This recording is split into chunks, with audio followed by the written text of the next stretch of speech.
మన Chiranjeevi vascular and multi speciality hospital దేశంలోనే best vascular and endovascular facilities and all multi speciality care.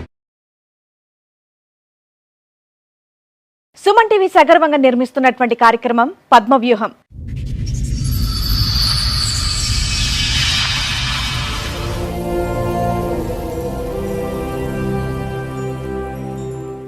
మరి ఈ కార్యక్రమాన్ని సమర్పిస్తున్న వారు 6JVR జమలాపురం వారి రత్నాంజలి. మీ అదృష్టాన్ని మార్చుకోవటం ఇప్పుడు కల కాదు, 6JVR తో సాధ్యం. 2008లో ఆమె intermediate first year 3 subjects fail అయ్యేస్తే ఇంటర్మీడియట్ సెకండ్ ఇయర్ నేనే చదివించాను మా విలేజ్.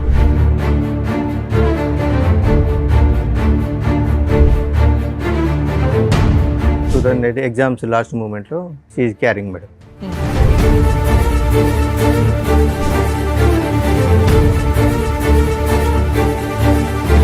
పెళ్ళి 2 సంవత్సరాల దగ్గరికి వస్తుంది. మన కట్నం డబ్బులు ఇస్తలేవు, మా దగ్గర తీసుకున్న అప్పు ఇస్తలేవు. సరే కట్నం అంటే నీ బిడ్డ పేరు మీద వేసుకో, ఏమైనా ఫ్లాట్లు కొనిచ్చుకో, నాకు సంబంధం లేదు. కానీ అప్పుడు నేను వేరే వాళ్ళ దగ్గర ఇచ్చాను కదా, మరి వాళ్ళు నన్ను ఇబ్బంది పెడుతున్నాడు. మా అయ్యి వచ్చిన వెంటనే మీ నాన్నగారు అడిగారు.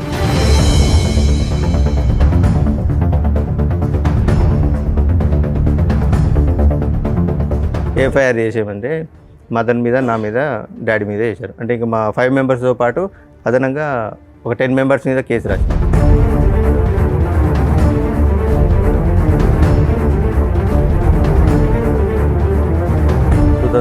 వచ్చింది 2016లో నా దగ్గరకు వచ్చి వేరే పర్సన్ తోటి ఇల్లీగల్ ఎఫైర్ పెట్టుకుని మీరు అరెస్ట్ అయిపోయారు. ఎంసీ క్లోజ్ అయిపోయింది. 498 నడుస్తుంది.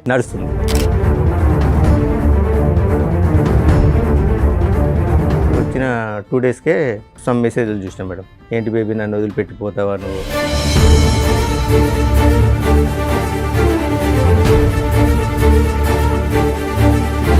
ఏంటిది మెసేజ్లు అని అడిగితే ఇవి మా తమ్ముడు వాళ్ళ గర్ల్ ఫ్రెండ్ మెసేజ్ చేసింది.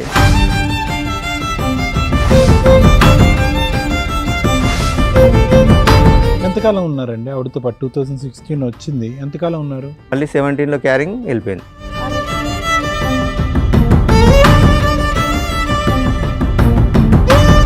ఆమె నాకేదో డౌట్ వస్తుంది, ఒకసారి టెస్ట్ చేయండి అంటే ప్రెగ్నెన్సీ టెస్ట్ చేయించుకుంటే పాజిటివ్ ఉన్నది.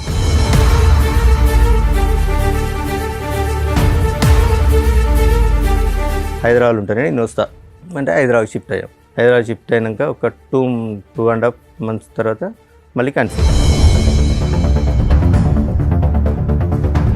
సిగ్గులేదు, పిల్లలు మంచి పేరు పడుకుంటే నోరు మూసుకోవాలి కానీ అడుగుతారు ఎవడని వాళ్ళ మదర్ అన్నారు.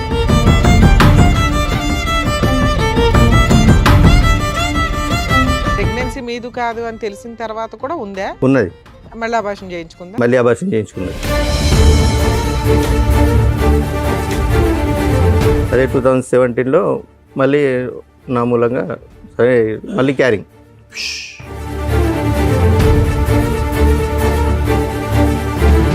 ఇవేమీ అడగకుండా ప్రశ్నించకుండా ఆవిడతో కాపురం చేసి మీరు మళ్ళీ ఆవిడని ప్రెగ్నెంట్ చేశారు. నాకు ప్రాణ భయం ఉన్నది, నన్ను వెళ్తే చంపేశారు. మళ్ళీ సేమ్ రిపీట్.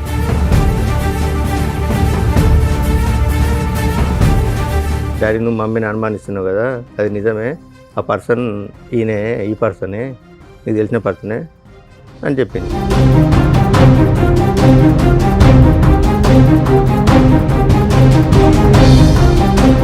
నేను ఒక ఆడపిల్లని, ఆ అమ్మాయి ఒక ఆడపిల్ల, ఫస్ట్ నుంచి బాధలు పడుతూనే ఉంది. అంటే వీళ్ళ పేరెంట్స్ ఆ అమ్మాయి ఆమెను ఈయన కలిసి ఫస్ట్ నుంచి ఇబ్బంది పెడుతూనే ఉన్నది.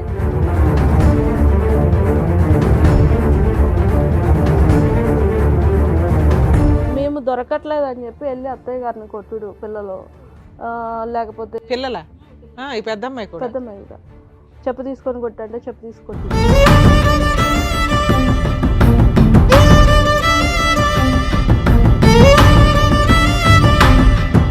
14 సంవత్సరాల పాటు వీళ్ళు కొట్టుకుంటూనే ఉన్నారు. పెళ్లి చేసుకుని పట్టుమని 1-2 సంవత్సరాలు కూడా హ్యాపీగా లేరు, కొట్టుకుంటూనే ఉన్నారు. వీళ్ళిద్దరి యొక్క డైనమిక్స్ ఎప్పుడూ కూడా బ్యాలెన్స్డ్గా లేదు.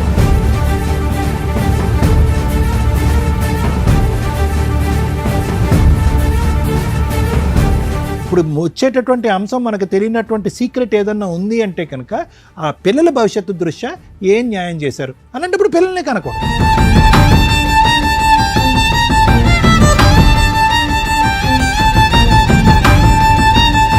నిజంగా వీళ్ళిద్దరూ చాలా పాపం మూటగట్టుకున్నారు. వరస్ట్ ఆఫ్ వరస్ట్ తల్లిదండ్రులు ఏంటి అంటే ఈ రకంగా పిల్లల్ని ఫుట్బాల్ ఆడుకుంటున్నట్లు ఆడుకుంటుంటే నరకం కనిపిస్తుంది పిల్లలకి.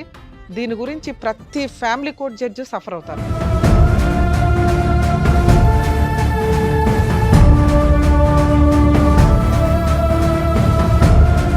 మీ ఎదవ డ్రామాలకి, మీ ఆస్తి పంపకాలకి, మీ మెయింటెనెన్స్ల కోసం పిల్లల్ని బలిపశువులు చేయొద్దు.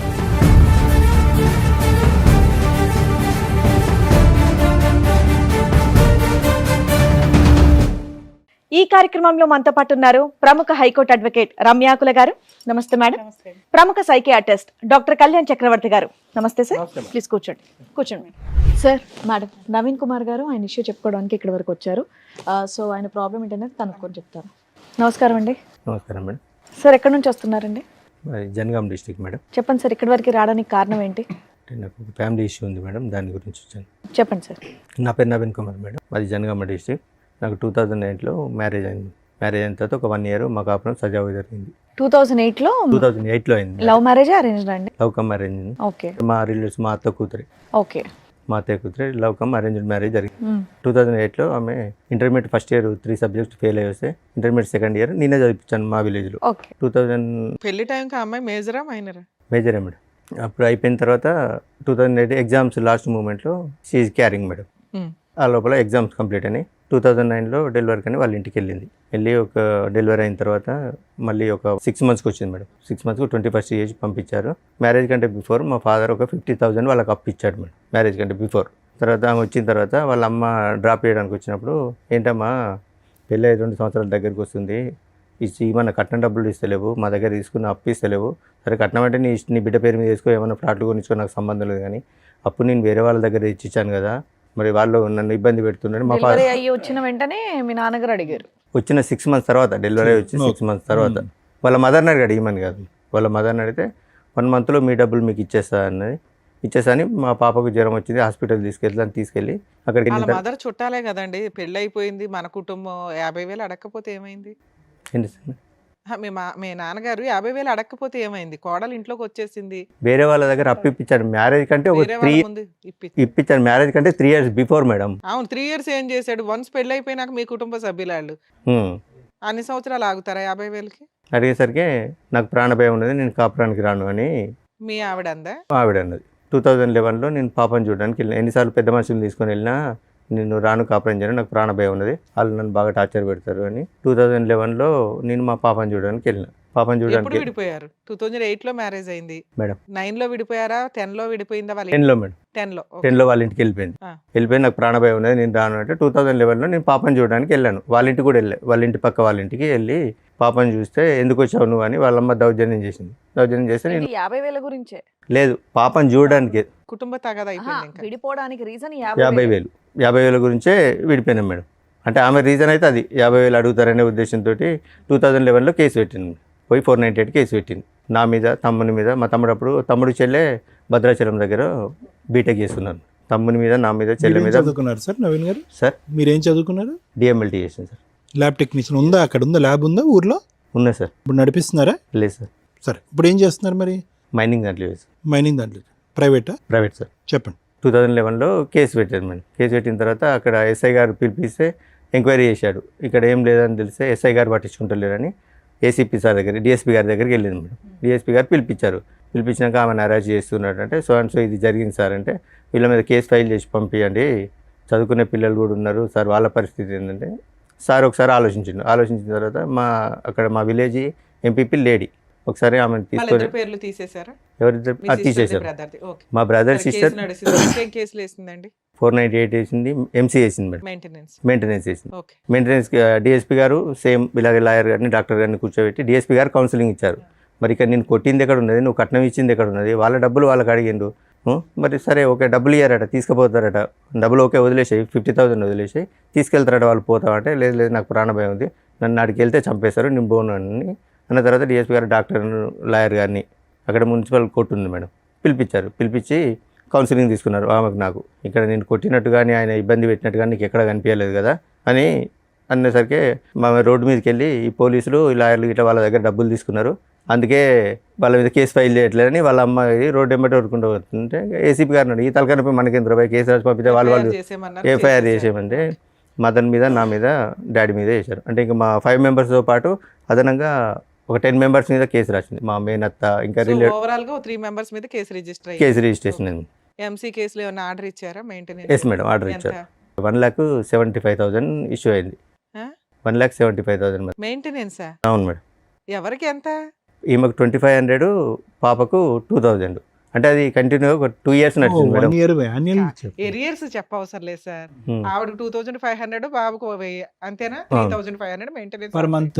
పర్ మంత్ 3,500 ఇద్దరికి ఇద్దరు కలిపి 2 lakhs 3 lakhs అనేది ఎరియర్స్. మీరు కేసు వేసిన దగ్గర నుంచి క్యాలిక్యులేషన్ లో మనం 2 lakhs కెడితే ఎరియర్స్ క్లియర్ అవుతాయి. Regular payment Regular monthly 3,500. Yes, payment. madam. అయితే నేను కాపురాన్ని తీసుకెళ్తాని మేడం గారికి సజెషన్ తీసుకున్నాను. తీసుకుంటే మేడం గారు సో అండ్ సో ఇట్లా జడ్జి గారికి అప్లికేషన్ పెట్టుకోండి, అప్లికేషన్ పెట్టుకుంటే ఏమన్నా మళ్ళీ కౌన్సిలింగ్ ఇచ్చి లోపు కోపం తగ్గిందేమో, ఏమన్నా కోపం కలుపుదాం. తగ్గిందో మాట్లాడతారంటే నాకేమొద్దు, నాకు మెయింటెనెన్సే కావాలి, నీకు చూడండి అంటే అట్లే జరుపుకుంటూ వచ్చింది మేడం. ఒక 1.5 year 2-3 years దాకా మెయింటెనెన్స్. అలాగే కోర్టు బైక్ ఆడవడం, మధ్యలో లాయర్ లేకపోవడం. 2015 దాకా వచ్చారు. 2014 దాకా వచ్చింది మేడం. ఓకే. 2014 దాకా వచ్చిన తర్వాత జడ్జి గారు అప్పుడు ఒక లేడీ గారు ఉండే, ఏంది ఈ కేసు ఇన్ని రోజులు ప్రొలాంగ్ అవుతుంది, మెయింటెనెన్స్ ఇష్యూ చేయండి అంటే సమ్ అమౌంట్ ఇష్యూ చేసింది. ఇష్యూ చేసిన తర్వాత ఈ డబ్బులు కట్టాలి బాబు అంటే, ఇంత అయితే నేను కట్టుకోలేను మేడం ఒకసారి, ప్రజెంట్ అయితే నా దగ్గర ఒక 50,000 ఒక 2 daysలో కట్టేశాను, మిగతా అంటే నాకు ఒక 10 days టైం ఇవ్వండి అని ఇన్స్టాల్మెంట్ లో కట్టొచ్చులేండి. ఓకే. అన్న తర్వాత లేదు మేడం 50,000 కదా, నాకు ఇప్పుడు మొత్తం కట్టాలి, మొత్తం ఇస్తేనే నేను వదిలిపెడతాను, లేకుంటే మరి నువ్వు మొత్తం కట్టకపోతే ఆయన జైలు పోతున్నామంటే జైలు పోయినా పర్లేదు అంటే 498 కేసులు వెళ్ళాను. ఎంసీలో కూడా 1 month వెళ్ళాను మేడం. 1 month వెళ్తే ఎరియర్స్ క్లియర్ అయిపోయినాయి. అయిపోయింది మేడం. మళ్ళీ వేసిందా? మళ్ళీ ఏమీ వెళ్ళలేదు, ఇంకా ఇలా అప్పటి వేయలేదు. 2016లో సో మీరు 1 రూపాయి కూడా బాబుకి కానీ తనకు కానీ కట్టలేదు. 498 లో పనిష్మెంట్ పడిందా? 498లో 5 days పనిష్మెంట్ పడిందా? లాస్ట్ కేసు 2020లో ఫైనల్ అయింది మేడం. ఆ, ఫాల్స్ కేసు కింద కొట్టేశారు. మరి నేను అన్నది అది 5 days స్టార్టింగ్ లో వెళ్ళారు. Yes. అదే అప్పట్లో 498 అప్పుడు అరెస్టులు ఉండేవిలేండి. కంప్లైంట్ ఇచ్చి అప్పుడు కంప్లైంట్ ఇచ్చినప్పుడు తీసుకెళ్ళి స్టేషన్ బెయిల్ ఇస్తున్నాను. మరి జైల్లో దేనుకున్నామండి? స్టార్టింగ్ లో అరెస్ట్ అప్పుడు అరెస్ట్ చేసి 498 వేగానే ఎంక్వైరీ ఇన్వెస్టిగేషన్ ఏమీ లేదు. ముందు అత్తమామల్ని ఈయన్ని అరెస్ట్ చేసేవాళ్ళు. అవన్నీ ఫాల్స్ కేసులని ప్రూవ్ అవుతూ రావడం వల్ల స్టేషన్ బెయిల్ ఇచ్చారు. ఒక 2015 నుంచి అనుకోండి. Yes, sir. Maximum 7 years 8 years 2016లో 1 month జైల్లో ఉన్నారన్నారుగా. మెయింటెనెన్స్. మెయింటెనెన్స్ కి ఎరియర్స్ కట్టకపోతే ఓకే నేను ఎక్స్ప్లెయిన్ చేస్తాను. 2016లో అన్ఫార్చునేట్లీ మా ఫాదర్ యాక్సిడెంట్లో డెత్ అయ్యాడు.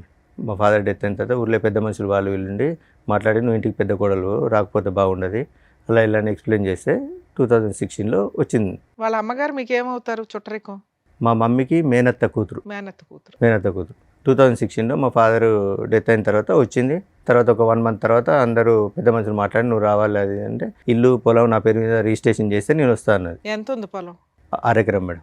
1/2 ఎకరం. 1/2 eకరం. మీరు ఎంతమంది? ఇద్దరు మీ మేడం. బ్రదర్ ఒక ఉన్నాడు, బ్రదర్, మీరు ఉన్నారు, సిస్టర్ సిస్టర్ ఉంది, ఉంది, అమ్మ ఉంది. అమ్మ ఉంది. ఓకే.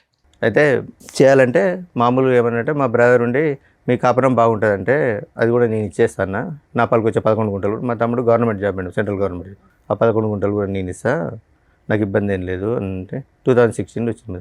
వచ్చిందా? వచ్చింది 2016లో వచ్చింది. 2016లో నా దగ్గరకు వచ్చి వేరే పర్సన్ తోటి ఇల్లీగల్ ఎఫైర్ అప్పటికి పెట్టుకుంది. మీరు అరెస్ట్ అయిపోయారు, ఎంసీ క్లోజ్ అయిపోయింది, 498 నడుస్తుంది. 2016లో నా దగ్గరకు వచ్చింది. వచ్చిన 2 daysకే సమ్ మెసేజ్లు చూసినా మేడం. ఏంటి బేబీ నన్ను వదిలిపెట్టిపోతావా నువ్వు, వాడి దగ్గరికి మళ్ళీ ఎందుకు వెళ్ళావని మెసేజ్ చూశాను. ఏంటిది మెసేజ్లు అని అడిగితే ఇవి మా తమ్ముడు వాళ్ళ గర్ల్ ఫ్రెండ్ మెసేజ్ చేసింది. 11లో విడిపోయిన మీరు 16లో కలిసారు మరి. Yes madam. అప్పటికి కూడా నేనేమలే 16లో అలా ఇక నేను అప్పుడు నాకు ఈమె పోయిన ఆవేశంలో కొద్దిగా డ్రింక్ అలవాటైంది మేడం. 2011లో నాకు డ్రింక్ అలవాటైంది, బాగా డ్రింక్ చేస్తుంది. తర్వాత 2016 ఈమె వచ్చిన తర్వాత మొత్తం అన్ని స్టాప్ చేశాను. ఓకే. స్టాప్ చేసి అక్కడ విలేజ్లోనే ఉన్నాం మేడం. ఆ నియర్ బైలో ఒక సిటీ ఉంటుంది, అక్కడికి నేను 15 kilometers నేను జాబ్కి వెళ్ళి వచ్చాను. ఆమె ఇంటి దగ్గర ఉన్నది, పాప అక్కడ చదువుకునేది. సో ఇక నేను డ్యూటీ నుంచి వచ్చేసరికి ఇంట్లో మమ్మీ వాళ్ళతో ఏదో రకమైన గొడవ, ఏదో రకంగా అది గొడవ పెట్టుకొని ఎంతకాలం ఉన్నారండి ఆవిడతో పాటు? 2016 వచ్చింది, ఎంతకాలం ఉన్నారు? మళ్ళీ 17లో క్యారింగ్ వెళ్ళిపోయింది. అరే క్యారింగ్లో వెళ్ళిపోయింది. Yes sir. 2000 మెసేజ్లు రావడం ఇది అంటే మా తమ్ముడు అది మీకు ఇది అని. వచ్చిన 2 రోజులకే తెలిస్తే ఆ అమ్మాయితో ప్రెగ్నెన్సీ ఎందుకు తీసుకొచ్చారు? ఏంటి మేడం వచ్చిన 2 daysకే తెలిసింది ఆ అమ్మాయి క్యారెక్టర్ ఏంటి అని. మళ్ళీ ప్రెగ్నెన్సీలు నాకేం కన్ఫర్మ్ అయింది. అది ఆ ఫోను ఇన్ని రోజులు వాళ్ళ బ్రదర్ వాడిండు, తర్వాత ఈమెకి ఇచ్చాడు మేడం. ఇచ్చిన తర్వాత మా బ్రదర్ వాడిండు అంటే మా పాప కూడా అన్నది ఇది మా మామయ్య వాడిండు ఇన్ని రోజులు అంటే వాళ్ళ గర్ల్ ఫ్రెండ్ చేసిందంటే అవును కావచ్చు అని నమ్మేశాను. అదే నిజమై ఉండొచ్చుగా. ఏంటి సార్ వాళ్ళ బ్రదర్ కమ్యూనికేషన్ ఏమో అది, ఈ అమ్మాయి ఫోన్లో మీకు దొరికింది కాదా? అందుకే నేను ఏం అడగలేదు మీరేం మేడం. తర్వాత ఏమన్నా తెలిసిందా అమ్మాయికి? తర్వాత అలాగే ఊకే చిన్న చిన్న గొడవలు పెట్టుకొని నాతో గొడవ పెట్టుకొని వాళ్ళ అమ్మ వాళ్ళ ఇంటికి వెళ్ళిపోయింది. నేను హైదరాబాద్లో ఉంటాను, నీతో కాపురం చేస్తానంటే పెద్ద మనుషుల సమక్షంలో మాట్లాడి హైదరాబాద్కి వచ్చేసాను మేడం. మళ్ళీ ఆవిడ చెప్పినట్టు వాళ్ళు వింటున్నారా మీరు? హైదరాబాద్కి వచ్చేసాను. హైదరాబాద్కి వచ్చిన 3 మంత్స్కే నా ప్రమేయం లేకుండా మళ్ళీ ప్రెగ్నెంట్ అయింది. అప్పటికి 2 పిల్లలు మీకు? లేదు మేడం, ఒకతే పాప, పెద్ద పాప ఒకతే ఉంది. రెండోసారి ప్రెగ్నెన్సీ అప్పుడు వెళ్ళిపోయింది కదా? రెండోసారి ప్రెగ్నెన్సీ కాదు, గొడవ పెట్టుకొని వెళ్ళింది మేడం. మీరు అన్నారు కదా మళ్ళీ ప్రెగ్నెన్సీ వచ్చిందని. ప్రెగ్నెన్సీ వచ్చింది మేడం, 2017లో ప్రెగ్నెన్సీ. 2016లో వచ్చింది. నా దగ్గరకు వచ్చినప్పుడే ప్రెగ్నెన్సీ వచ్చింది, తీయించుకున్నది. అది చెప్పాలి, స్కిప్ చేసి చెప్పలేదు మీరు. మేము ఆల్రెడీ బాబు పుట్టేశాడు అనుకున్నాం మేము. లేదు ప్రెగ్నెన్సీ తీసేయించుకున్నది మేడం. ఏది ఇంటికి వెళ్ళి అలిగి ఇంటికి వెళ్ళింది? అలాగే ఇంటికి ఏం వెళ్ళలేదు. నాకు అప్పుడు బ్యాక్ పెయిన్ వస్తుంది, మా అమ్మ వాళ్ళ ఇంటికి వెళ్ళి 4 రోజులు రెస్ట్ తీసుకొని వస్తాను, అబార్షన్ చేసుకొని వచ్చింది. కన్సీవ్ అయింది వెళ్ళిందని అన్నారు ఇందాక, అప్పుడు మేము కన్ఫ్యూజ్ అయ్యా. సర్లేండి. ఓకే. కన్సీవ్ వెళ్ళింది, అబార్షన్ చేసుకొని వచ్చింది. ఓవర్ బ్లీడింగ్ అవుతుందని ఇంట్లో పడుకున్నది. ఏమైందని నేను ఒక 2-3 హాస్పిటల్ తిప్పిన తర్వాత ఒక డాక్టర్ నుండి చెప్పారు, ఆమె నాకేదో డౌట్ వస్తుంది, ఒకసారి టెస్ట్ చేయండి అంటే ప్రెగ్నెన్సీ టెస్ట్ చేయించుకుంటే పాజిటివ్ ఉన్నది. సారీ, నా తప్పైంది, అన్వాంటెడ్ ట్యాబ్లెట్ వేసుకున్నాను నేనని చెప్పింది. సరే, నా విషయం కూడా ఎవరికి చెప్పలేదు. సరే, ఇప్పుడే వద్దు పిల్లలు అనుకుంటాను అన్నదని సైలెంట్గా వదిలేశాను. ఇక చిన్న చీటింగ్ మాటికి నేను ఆఫీస్కి వచ్చేసరికి మా మమ్మీతో మా మరదలతో, అప్పుడు తమ్ముడు మేము కలిసే ఉండేది మేడం. చిన్న గొడవలు పెట్టుకునేది. చిన్న గొడవలు పెట్టుకున్నాక హైదరాబాద్ గొడవ పెట్టుకుని వాళ్ళ అమ్మ వాళ్ళ ఇంటికి వెళ్ళింది. హైదరాబాద్ ఉంటానే నేను వస్తా అంటే హైదరాబాద్ షిఫ్ట్ అయ్యాం. హైదరాబాద్ షిఫ్ట్ అయినాక ఒక 2.5 months తర్వాత మళ్ళీ కన్సీవ్. మరి అడిగాను, ఏంటిది, నేను కనీసం నీ దగ్గర కూడా రాలే, కన్సీవ్ ఎందుకు అయిందంటే కావాలని గొడవ పెట్టుకుని ఆ రోజు రాత్రి వాళ్ళ అమ్మ వాళ్ళు ఒక 300 kilometers దూరంలో ఉంటారు. ఆ నైట్ ఫోన్ చేసి తెల్లారి 5 o'clock రప్పించింది. ఏంటి, మా అమ్మాయికి నీ గొడవ అయిందట, ఏంటిది అంటే ఇది ముచ్చటంటే, సిగ్గులేదు, పిల్లలు మంచి పడుకుంటే నోరు మూసుకోవాలి కానీ అడుగుతారు ఎవడని వాళ్ళ మదర్ అన్నారు. ఈ విషయం వాళ్ళకి 2017లో తెలుసు. 2017లో తెలుసు. ఆ ప్రెగ్నెన్సీ తోటి అలాగే కంటిన్యూ ఉన్నది. వాళ్ళ ఇంట్లో మగపిల్లాడు ఉన్నాడు కదా, మీ బామ్మరిది ఎవరు ఉన్నాడు, అతనికి తెలుసా ఈ పంచాయతీ? ఇల్లీగల్ అఫేర్ ఉన్నది, ఆ తమ్మునికి తెలియదు మేడం. వాళ్ళ తమ్మునికి 2021లో చెప్పాను నేను. చెప్పిన తర్వాత కూడా జస్ట్ ఇప్పటికి కూడా సరే 17లో అక్రమ సంబంధం వెళ్ళిపోయిందా? అడిగితే వెళ్ళిపోలే మేడం, ఉన్నది. చిన్న గొడవ పెట్టుకుంటా అది కూడా అబార్షన్. ప్రెగ్నెన్సీ మీదు కాదు అని తెలిసిన తర్వాత కూడా ఉందా? ఉన్నది. మళ్ళీ అబార్షన్ చేయించుకుంది. మీరు అయినా కంటిన్యూ అయ్యాను. ఇక ఊర్లో తెలిస్తే పర్వతం. మా ఫాదర్ ఒక ప్రైవేట్ స్కూల్ టీచర్ మేడం. సాయంత్రం కొంచెం పొలిటికల్గా తిరిగేది. మా మదర్ అంగన్వాడీ టీచర్. సొసైటీ వెళ్తే పరుగు పోతాను, నేను కూడా సైలెంట్ ఊరుకున్నాను.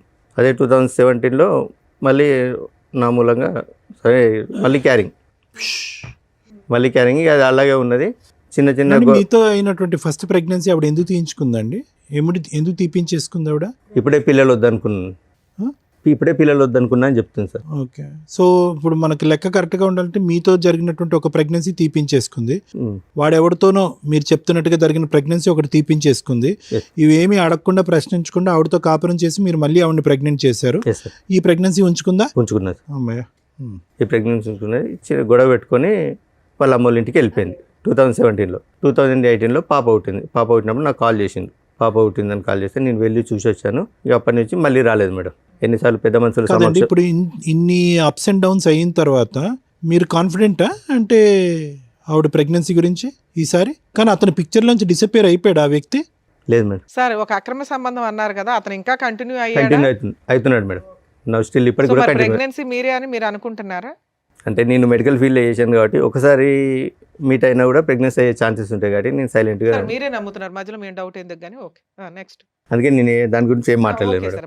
2018లో పాప ఒకటి చూసి వచ్చాను. ఆ తర్వాత కాపురానికి 498 kg కొట్టిద్దరు కాపురాన్ని తీసుకెళ్తే నేను రాను అని చెప్పింది. ఇక అలాగే పోతుంది. 2019లో ఏంటంటే ఆల్రెడీ వచ్చి కలిసిన తర్వాత మళ్ళీ ఇంకా రాకపోవడానికి ఏంటి ప్రాబ్లం? నాకు ప్రాణభయం ఉన్నది. ఇంకేం ప్రాణభయం? సరే 50,000 పంచాయతీ అయిపోయింది. మరి నాకు ప్రాణభయం ఉన్నది, నన్ను వెళ్తే చంపేశారు. మళ్ళీ సేమ్ రిపీట్. సరే, తర్వాత అట్లా 2019లో పోయింది. 2 పిల్లలు ఉన్నారు మేడం. పిల్లల్ని పట్టించుకుంటలేని సఖి 2011లో వేసిన 498 కేసు 20 దాకా నడిచిందా? 20లో డిసప్పాయింట్ అయింది. ఆయన మధ్యలో కలిసి ఉన్నారు. 2019లో సఖి అని ఫ్యామిలీ కౌన్సిలింగ్ సెంటర్ ఉంటుంది. డివిసిల్ స్టార్ట్ అయినాయి. సఖి సెంటర్లో పెట్టింది. సఖి సెంటర్లో పెట్టినాక ఏంది ఈమె ఇష్యూ అంటే సో ఇష్యూ అంటే ఈ స్టోరీ అంతా మాకు చెప్తలేదు, నువ్వే పట్టించుకుంటలేవాట, బాగా తాగుతావాట, ఏం పని చేయవాట, అందుకే ఆమె కాపురానికి వస్తలేదు. చేసేవాళ్ళ మీరు? చేసేవాడిని. ఇంటి మెయింటెనెన్స్ రెంటల్ అవన్నీ మీరే చూసుకునేవాళ్ళ? నేనే చూసుకునేవాడిని. ఓకే. సఖి సెంటర్లో పెట్టింది. అప్పటికి ఆ కేసు ఏమైంది సార్? డివిసి కేసు కూడా రన్ అవుతుందా? లేదు, వాళ్ళు తీసేశారు. ఓకే, ఎప్పటిదాకా నడిచింది అది? 6 months నడిచింది మేడం. తర్వాత 2020లో 498 కేసు ఫాల్స్ అని డిస్మిస్ అయింది. నేను 2 times కాపురానికి రా అని నోటీసులు పంపించాను. 2 పిల్లలు ఉన్నారు కదా, అనవసరంగా ఎందుకు, సరే తప్పు ఒప్పో ఏదో ఒకటి సర్దుకుందాంలే అని పంపించాను. కాపురానికి రాలేదు మేడం. ఆ నోటీసు ఒకటి నోటీస్ తీసుకుంది, ఇంకో నోటీసు తీసుకోలేదు. తర్వాత 21లో డైరెక్ట్ నేను డైవర్స్కి అప్లై చేశాను. ఫైనల్ డైవర్స్కి అప్లై చేశాను. కురుక్షేత్ర యుద్ధం కంటే డైవర్స్కి అప్లై చేస్తే ఆమె అటెండ్ కాలేదు. 2000 ఎక్స్పర్ట్ డిగ్రీ ఇచ్చారు మేడం. ఎప్పుడు ఎన్ని ఇయర్స్ బ్యాక్? 22లో ఎక్స్పర్ట్ డిగ్రీ ఇచ్చారు. ఎక్స్పర్ట్ డిగ్రీ ఇచ్చిన తర్వాత అప్పటికి 2022లో మా పాప 9th క్లాస్. అంతకుముందు నిజామాబాద్లో చదివేది మేడం. తర్వాత ఇక్కడికి హైదరాబాద్ షిఫ్ట్ అయింది. హైదరాబాద్ షిఫ్ట్ అయినాక నాకు కాల్ చేసింది. ఎవరు? పెద్ద పాప? పెద్ద పాప. డాడీ నేను ఇక్కడ హైదరాబాద్లో చదువుతున్నాను, ఇక్కడనే ఈ పలానా సో అండ్ సో అని చెప్తే నేను మమ్మీ తమ్ముడు అందరం వెళ్ళి కలిసిన తర్వాత ఒకరోజు పాప షాకింగ్ న్యూస్ చెప్పింది. డాడీ నువ్వు మమ్మీని అనుమానిస్తున్నావు కదా, అది నిజమే, ఆ పర్సన్ ఈయనే, ఈ పర్సనే, నీకు తెలిసిన పర్సనే అని చెప్పింది. ఎవరు ఆ పర్సన్? వీళ్ళ తమ్ముని వాళ్ళ ఫ్రెండ్. తమ్ముడు వాళ్ళ ఫస్ట్ నుంచి వాడు ఫస్ట్ యాక్చువల్గా ఈ ఎఫ్ఐఆర్ అనేది 2014-15 నుంచే ఉందట. ఓకే. సో ఇప్పటికీ కూడా 21, 22 కూడా లైవ్లో ఉన్నాడు వాడు. లైవ్లో ఇప్పటికి స్టిల్ కూడా లైవ్లో ఉన్నాడు. అతనికి మ్యారేజ్ అయిందా మీకు తెలుసు? అతనికి మ్యారేజ్ అయిన 4 పిల్లలు. కూతురే చెప్పాల్సిన పరిస్థితి. ఇప్పుడు ఎంత అండి మీ పాప వయసు యాజ్ వి స్పీక్ నౌ? ఇప్పుడు ఎంత ఆవిడ? No present 16 years. 16. చిన్నామే 7 years. 2018 18. సరే, తర్వాత ఏమైంది సార్? 2022లో చెప్పిన తర్వాత నేను డైరెక్ట్ వెళ్ళి అతని దగ్గరికి వెళ్ళాను.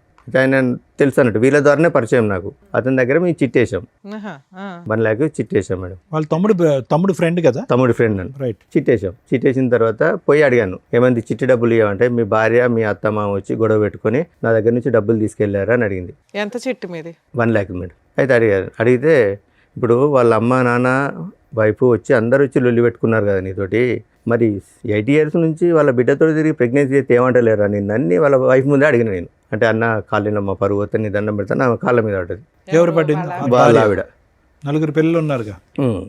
అన్న మా పరువు పోతుంది, ఇంకోసారి మీ భార్య జోలికి రాకుండా చూసుకుంటా అంటే అదే రోజు నేను వానికి 12:30కి పోయి అడిగాను మేడం. ఈవినింగ్ 4కి వెళ్ళి ఉప్పల్ పిఎస్లో నా మీద అటెంప్ట్ మర్డర్ కేసు పెట్టింది. ఎవరు? ఈమె నా వైఫ్, ఫస్ట్ వైఫ్. వాళ్ళ ఇంటికి వెళ్ళారా మీరు? ఎవరింటికి? అమ్మాయి వాళ్ళ ఇంటికి. ఇంటికి వెళ్ళకుండానే పెట్టిందా? అయితే నేను ఉప్పల్లో ఉంటాను, ఆమె కూడా ఉప్పల్లో ఉంటుంది. ఒకసారి మెట్రో ట్రైన్ లిఫ్ట్లో పోతుంటే నేను రోడ్ వెంబడి నడుచుకుంటూ పోతుంటే నాకు కనిపించింది, నన్ను ఫాలో అవుతుందని. ఎప్పుడు సెప్టెంబర్లో కనిపించాను మేడం. December 12కి పెట్టింది నా మీద కేసు. ఎటువంటి కాంటాక్ట్ ఏం లేదు. అటెంప్ట్ మర్డర్ కేసు పెట్టి వచ్చేసి చేసుకోలేదు మేడం. అప్పటికి ఏ రాస్తుంది సార్ అటెంప్ట్ మర్డర్లో? అసలు మీరెక్కడ ఉన్నారు, ఆవిడ ఎక్కడ ఉంది, అసలు ఏం రాసింది అందులో? పెట్టేసరికి సార్ ఈయన వెనకాల తిరుగుంటాడు, ఉత్తనే పెట్టరు అటెంప్ట్ లేదు మేడం. ఎంతో కొంత బేసిక్ ఎవిడెన్స్ లేకుండా పెట్టరు. మెసేజ్లు పంపించారా? నేను మెసేజ్లు ఏం పంపించలేదు. తిడుతూ గానీ ఏడుతూ పడుకున్నావు, ఆడితో పడుకున్నావని? లేదు మేడం. చూద్దాంలేండి. మరి ఆవిడ అన్ని చేసినా మీరు ఏమనుకుండా ఉన్నారండి? తిట్టకుండా అయితే అటెంప్ట్ మర్డర్ కేసు పెడితే అప్పుడే కోపంతో నా ఫోన్ పలగొట్టాను మేడం. ఎవరితో? ఎట్లా? కిందేసి కొట్టాను నా ఫోన్, ఇంటి రూమ్లో కిందేసి కొట్టాను. ఏదో టెన్షన్ మీద కిందేసి కొట్టాను. మా తమ్మునికి కాల్ చేశారు, మా తమ్ముడికి మా అమ్మకి కాల్ చేశారు. ఎవరు? ఎస్ఐ, ఉప్పల్ పిఎస్ నుంచి ఎస్ఐ గారు ఫోన్ చేశారు. పోలీస్ స్టేషన్లో ఫోన్ పగలగొట్టారా? లేదు బయట ఇంటికాడ. దీనికి వార్నింగ్ ఇచ్చి వచ్చిన తర్వాత టెన్షన్లో కింద పలగొట్టేశాను నేను. ఉప్పల్ పిఎస్ నుంచి మా బ్రదర్కి ఫోన్ చేశారు, మీ అన్నయ్య కలవట్లేదు, ఫాలో అవుతున్నట్టు అది ఇది అంటే. ఒక 4 days తర్వాత మా బ్రదర్ వచ్చి అన్న ఇట్లా ఎస్ఐ గారు కంప్లైంట్ ఇచ్చిందట, ఉప్పల్ పిఎస్ నుంచి రమ్మన్నట్టు వెళ్ళాను. ఇంద్రబాబు ఫాలో అవుతున్నా అంటే, ఫాలో అవ్వడం ఏం లేదు సార్, ఇది సో జరిగిన స్టోరీ సార్. నేను ఈమె ఒక పర్సన్తో తిరుగుతాను, అతనికి ఎందుకు తిరుగుతున్నావని నేను అతనికి వార్నింగ్ ఇస్తే వచ్చి అటెంప్ట్ మర్డర్ కేసు పెట్టిందంటే, నువ్వు ఎక్కడ ఉంటావు అన్నాడు. ఇక్కడ ఉప్పల్నే ఉంటాను, నువ్వు అర్జెంట్గా ఫస్ట్ అయితే మా బ్రదర్ని మా అన్నయ్య ఇక్కడ కాలేదు మేడం. మరి అదే కంప్లైంట్ ఎవడమన్నా ఏదన్నా ఇవ్వచ్చు. టెన్షన్ పడింది, అది అటెంప్ట్ మర్డర్ కేసు పెట్టేశారని పెట్టడం కుదరదు, కంప్లైంట్ ఇచ్చింది. ఓకే, నెక్స్ట్ ఏమైంది? తర్వాత ఏమైంది సార్, మేము పెద్ద మనుషులలో మాట్లాడుకుంటా కేసులు ఏమవుతుందని వాళ్ళ బ్రదర్ అండు ఊరికి వెళ్ళినాక పెద్ద మనుషుల సమక్షంలో సో ఇదండి జరిగింది. ఇప్పటికి కూడా అన్నీ మర్చిపోయి, ఫస్ట్ నేను కూడా ఇంతకుముందు చేసినని మర్చిపోతా, ఆమెను కూడా పాత స్టోరీలని మర్చిపోయి, ఇప్పుడు ఒక్కరు పోయి 2 పిల్లలు అయిండు. మీరు ఏం చేశారని మర్చిపోవడానికి? ఏంటి మేడం, నేను కొంచెం హెవీగా డ్రింక్ చేసేది మేడం. మీరు మానేసాను అన్నారు కదా ఆవిడ వచ్చాక 2016లో. మానేసినాను మేడం. మానేసినా కూడా ఇప్పుడు అదే చెప్పుకొని తిరుగుతుంది. ఇంకా పెద్ద మనుషులలో అదే చెప్పుకొని తిరుగుతాడు, డ్రింక్ చేస్తాడు, ఏ పని చేయడు అని అదే చెప్పుకుంటూ తిరుగుతుంది మేడం. అదే నేను చెప్పిన తర్వాత ఏమమ్మా మరి కాపురాన్ని తీసుకెళ్తారటంటే, నేను పోను, వాడు చచ్చిన కిందికి వెళ్ళక వాడు నాకు శవంతో సమానం, నేను మాతో కాపురం చేయను అని చెప్పింది. ఎక్స్పర్ట్ ఆర్డర్స్ ఛాలెంజ్ చేసింది ఆ అమ్మాయి? వేయలేదు మేడం. డైవర్స్ కేసుని చేయలే. ఓకే. అనేసరికి మరి నువ్వు ఓకే వాడు చనిపోయిన కిందకే లెక్క, మరి ఇప్పుడు ఇద్దరు ఆడపిల్లలు ఉన్నారు, వాళ్ళని ఏం చేద్దామంటే పెద్ద పాప వాళ్ళ డాడీ కావాలంటే వాళ్ళ డాడీ కాడికి పోతా అంటుంది కదా, పోతానంటే పెద్ద పాపను పంపిస్తా, చిన్న పాప కదా నేనే తీసుకుంటా అన్నది. అన్న తర్వాత ఆమె అన్నది, వైఫ్ అన్నది, ఫస్ట్ ఆమె అన్నది. ఫస్ట్ టైం రెండో ఆవిడ ఉందా? అవును, ఎప్పుడు? 2023లో మేడం. ఎక్స్పర్టీ వచ్చింది. ఎక్స్పర్టీ వచ్చిన తర్వాత 1 year తర్వాత. అంటే వాళ్ళ పెద్ద మనుషులుండి ఆమె లోకం అంతా లగ్జరీ లైఫ్ లోకం ఉంది, నీతో కాపురం చేయది, సపరంగా ఎక్కి ఆమె గురించి సార్, మీరు డైవర్స్ చేసింది ఎందుకు? ఆవిడ వద్దురా బాబు అని. ఎక్స్పర్టీ ఆర్డర్స్ వచ్చినాక ఈ పంచాయతీ అంతా ఏంటి సార్? అంటే పోలీస్ స్టేషన్ కేసు, కాంప్రమైజ్, మళ్ళీ కలిసి ఉంటాం అంటాం, ఎందుకు ఇన్ని మాటలు? 22లో మా పాప వాళ్ళ మేడం, పాపం తెచ్చుకుంటే అయిపోతుంది కదా. పాప అన్నది డాడీ కలిసి ఉందని డాడీ, తల్లి లేదు తండ్రి లేదు అంటే సొసైటీలో మమ్మల్ని చిన్న చూపు చూస్తారు డాడీ అనేసరికి పాప కోసం బెండ్ కావాల్సి వచ్చింది. వాళ్ళ అమ్మ అట్లా చేస్తున్నప్పుడు మీరేం మాట్లాడగలరు? ల్యాండ్ ఆర్డర్ వాళ్ళకి ఫేవర్గా ఉంది, పిల్ల వస్తానంటే తీసుకొని వెళ్ళటం. కలవను అనే అమ్మాయి క్యారెక్టర్ అసాసినేషన్ జరిగి ఎవడో ఉంచుకున్న వాడి దగ్గరికి వెళ్ళి మీరు పైగా వార్నింగ్ కూడా ఇచ్చారు. ఎంత జరిగినాక మళ్ళీ ఆ అమ్మాయిని తెచ్చుకుంటారా? ఇవే బ్లూ డ్రమ్ములు ఇవి అవి వీటికే మీరు వాళ్ళని చంపుతారు, వాళ్ళని వీళ్ళు చంపడం, ఎమోషన్స్లో జరిగే వ్యవహారాలు తప్ప క్రైమ్ జరగడానికి ఎక్కువ అవకాశాలు ఉంటాయి. ఇలాంటివి నమ్మసక్యంగా ఉండవు.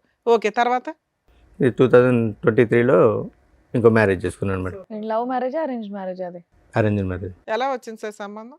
ఏంటి మేడం? సంబంధం ఎలా వచ్చింది? ఎఫ్బీలో చూసిన తర్వాత వాళ్ళ అమ్మ వాళ్ళ మా ఇంటికి వచ్చారు. ఆవిడ మేము ఫస్ట్ మ్యారేజ్, సెకండ్ మ్యారేజ్? ఆవిడ సెకండ్ మ్యారేజ్ మేడం. మీకు మ్యారేజ్ 2 years అవుతుంది. Yes madam. ఇక్కడ ఏమైనా పిల్లలు ఉన్నారా? ఇక్కడ ఏం లేదు మేడం.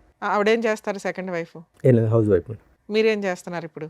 నేను మైనింగ్ డిపార్ట్మెంట్లో ఎంత వస్తుంది? 16 నుంచి 18 వస్తుంది. సరిపోతుందా మరి? మీరు ఎంత ఇల్లు నడుపుకోవడానికి 16,000 ఈ రోజుల్లో 15,000 ఏ మూలక సార్? అడ్జస్ట్ చేసుకుంటున్నాను అందుకే మేడం. కదా అమ్మాయి చెప్పేది, ఏం సంపాదించడం రెంటకి అయిపోతాయి ఇవన్నీ. కాదు మేడం, ఇతను డిఎంఎల్టీ చేశాడు, ఏం చేసినా కూడా మినిమం ల్యాబ్ టెక్నీషియన్ మీకు వస్తుంది కదా. అంటే ఎక్కడ కూడా నన్ను సరిగా జాబ్ చేసుకుని లేదు మేడం. ఎవరు చేయనివ్వలేదండి. ఇక్కడ మీ ఆవిడ చేసిన హెరాస్మెంట్ ఏమీ లేదు. ఆవిడ ఏదో అక్రమ సంబంధం పెట్టుకుంది తప్ప మిమ్మల్ని ఏమీ చేసింది లేదు. ఆవిడ అలిగి వెళ్ళిపోతుంది. కేసులు మేడం ఈ 498 ఏదో ఒకటి కేసులు పెట్టడం వల్ల మాట్లాడతా. అసలు ఇప్పుడు ఎందుకు వచ్చారు? ఆల్రెడీ సెకండ్ మ్యారేజ్ అయిపోయింది, మీ లైఫ్ అయిపోయింది, హ్యాపీగానే ఉంటున్నారు. సెకండ్ మ్యారేజ్ చేసుకున్నాను. ఎవరికెవరో ఇన్ఫర్మేషన్ ఇచ్చారు మేడం. 2024లో నేను నా భర్తతో కాపురం చేస్తాను, పెద్ద మనుషుల దగ్గరికి వచ్చింది. ఓకే. పెద్ద మనుషుల దగ్గరికి వస్తే నేను చెప్పాను ఆమెకు నాకు డైవర్స్ అయింది, ఆమె గురించి ఏది మాట్లాడాలనుకున్నా నేను లీగల్ నేర్చుకుంటా, మిగతా ఇంకేదన్నా ఉంటే చెప్పండి అంటే, మధ్యలో మీ అమ్మాయి కల్పించుకోలేదా నాన్న కలిసిపోండి అని? లేదేం కల్పించు ఓకే. అమ్మాయిని కల్పించుకోలేదు మేడం. ఇవి వచ్చారు, మేము మాట్లాడేది ఏం లేదంటే ఒక 1 hour ఉన్నారు. 1 hour తర్వాత వచ్చి ఇంటి తలుపులు తాళాలని వాళ్ళకి చైర్లు సామాన్ అంతా బయటేసి ఇప్పుడు మాట్లాడి మేము ఇంట్లోనే ఉంటాం, ఇప్పుడు నేను ఇంట్లోనే ఉంటా. అది రెంటెడ్ హౌసేగా? లేదు మేడం, అక్కడ మా విలేజ్లో మా మదర్ దగ్గర. మా మదర్ ఇప్పటికి దగ్గర కాదు, ఒక్క నిమిషం నవీన్ గారు, ఏం కావాలి ఆ అమ్మాయికి? ఏం కావాలి అసలు? ఏం కావాలి అమ్మాయి? మీకు ఆ అమ్మాయి వద్దు, ఆ అమ్మాయికి మీరు వద్దు. Okay, X party divorce. అసలు డైవర్స్ తీసుకున్న తర్వాత యుద్ధం కొనసాగుతుంది ఏంటండి? అసలు నాకు అర్థం కావట్లేదు. అది నాకు అర్థం కావట్లేదు సార్, ఏమెందుకు అమ్మాయి ఇప్పుడు వస్తుందో. ప్రెసెంట్, ఒక్క నిమిషం, ప్రెసెంట్ ఆ అమ్మాయి ఏ విధంగా మిమ్మల్ని హెరాస్ చేస్తుంది? ఆ అమ్మాయి హెరాస్ చేస్తుందనే కదా మీరు ఇక్కడికి వచ్చి కూర్చున్నారు. మీ ఇద్దరి మధ్యన ఏం గొడవ లేదు కదా? లేదు. ఇప్పుడు మీకు మీ మిస్సెస్ మధ్యన లేదు సార్. ఏ విధంగా ఆ అమ్మాయి మిమ్మల్ని హెరాస్ చేస్తుంది? ఏ రైట్ ఉంది ఆ అమ్మాయి హెరాస్ చేయడానికి? ఇంటి మీదకి వచ్చింది మేడం. ఇంటి మీదకి వచ్చిన తర్వాత పెద్ద మనుషులు ఏం చేశారంటే పిల్లల గురించి మాట్లాడదామని ఒక 35 days మా మమ్మీని ఇంట్లో నుంచి బయటికి పంపించి ఆమెని 35 days ఇంటి నుంచి తీర్మానం చేసిండు. పిల్లల గురించి మాట్లాడదామని తీర్మానం చేసిండు. ఆ తీర్మానం చదవకుండా మాతో సైన్ తీసుకొని ఆమె కూడా ఇంట్లో ఉండేటట్టు, ఆమె కూడా ఇంట్లో ఉంటుంది, నీకు నచ్చినప్పుడు వచ్చి కాపురం చేయండి. జడ్జిల కంటే మీ ఊరు పెద్ద మనుషులు డైవర్స్ అయిన అంటే తర్వాత కోర్టు నుంచి ఇట్లా నాకు విడాకులు వచ్చినాయంటే ఆ లాయర్లు ఎవరిని అడిగి ఇచ్చింది, ఆ లాయర్ ఎట్లా నీకు ఎవరిని అడిగి విడాకులకు అప్లై చేసిండు, ఆయన లాయర్ అయినా ఈ క్వశ్చన్ లేచిండు. ఎవరు మీ ఊరు పెద్ద మనుషులు? పెద్ద మనుషులు ఎక్కడున్నారండి? సూపర్ పెద్ద మనుషులు అయితే. ఏ దేశంలో ఉన్నారండి? వీళ్ళు కొత్త కోట ఇక ఆమె ఇంట్లో ఉంటుంది, ఆ? అప్పుడప్పుడు వస్తుంది పోతుంది, మా అందరినీ ఇంట్లోకే బయటికి వస్తే గొడవ. సీరియస్లీ? Yes madam. అదే 2025లో మా ఫాదర్ది 10 years చేద్దామని ఊరికి వెళ్ళాం మేడం. ఊరికి వెళ్ళినప్పుడు మేము పాపని రాను, అయితే డాడీ మమ్మీ ఫీజు కట్టట్లేదు ఇబ్బంది పెడుతుంది అంటే, సరే నాన్న నేను ఇస్తారా నువ్వు రా అని చెప్తే వస్తాను డాడీ అని. తర్వాత అదే రోజు ఫోన్ చేస్తే మీరు రావట్లేదు డాడీ అన్నది. ఆ రోజు నైట్ వచ్చింది, నైట్ 10:30కి ఇంటికి వచ్చింది మేడం. ఎవరు వచ్చారు? ఫస్ట్ ఆవిడ పిల్లల్ని తీసుకొని వచ్చింది నైట్ 10:30కి. నువ్వు ఇప్పుడు ఎందుకు వచ్చావు, అసలు నీకు ఇంట్లో ఏం హక్కు ఉందని వచ్చినావు అంటే, నాకు పెద్ద మనుషులు రాసిస్తే నీ ఇంట్లోనే ఉంటా అంటే, మరి పెద్ద మనుషులు ఏమన్నా. వచ్చి వెళ్తూ ఉంటుందా? అవును. కాదు, వాడు డిసప్పియర్ అయ్యాడా? వాడు గడ్డి పెట్టారు కదా, వాడు వెళ్ళిపోయినట్టేనా పిక్చర్? లేదు లేదు, వాడు ఉన్నాడా? ఉన్నాడు స్టిల్. నవంబర్లో కూడా నాకు కనిపించాడు. కాదు, వాడితో ఉన్నాడా అంటే బతుకున్నాడా అని కాదు, సంబంధం ఉందా? సంబంధం ఉందా? సంబంధం ఉందా? చూశాను, ఉన్నాయి సార్. మరి ఏంటి అక్కడ సంబంధం పెట్టుకుని ఇక్కడ పార్ట్ టైం ఏంటి? అసలు ఆవిడ ఎవరు? అంటే ఇప్పుడు- ఫోటో ఒకసారి చూపిరా. అంటే ఇప్పుడు పెద్ద మనుషులు ఏం చేస్తున్నారంటే మా దగ్గరికి న్యాయం కోసం వచ్చింది కదా, మేము ఏదో ఒకటి న్యాయం చేయాలి ఉంటుంది. అసలు మమ్మల్ని నుంచి ఏం సరే, మీ మాట్లాడలేదు. ఊర్లో 2 గ్రూపులు ఉంటాయి. ఆవిడ వాళ్ళ పెద్ద మనుషుల దగ్గరికి వెళ్ళింది, వాళ్ళు ఏదో ఇచ్చారు. మీరు కూడా ఒక పెద్ద మనిషి దగ్గరికి వెళ్తే వాళ్ళు కూడా ఒక శాసనం రాసేస్తారు.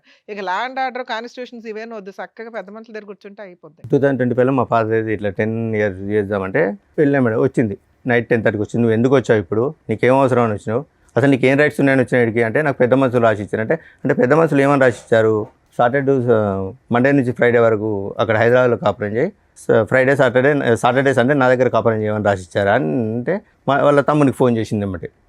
శేఖర్ నన్ను ఇంట్లోకి రానివ్వట్లేదు, గొడవ పెడతాను కొడతాను అని. పోలీసులకి ఎందుకు కంప్లైంట్ ఇవ్వలేదు? వన్స్ డైవర్స్ అయిపోయినాక అమ్మాయి ఆ సరౌండింగ్స్ కి రావడానికి కూడా లేదు, పోలీసులకు కోర్టు ఆర్డర్ లేకుండా. అదే రోజు ఆమె వాళ్ళ తమ్ముడు చేసిన తర్వాత 100 డయల్ చేసింది.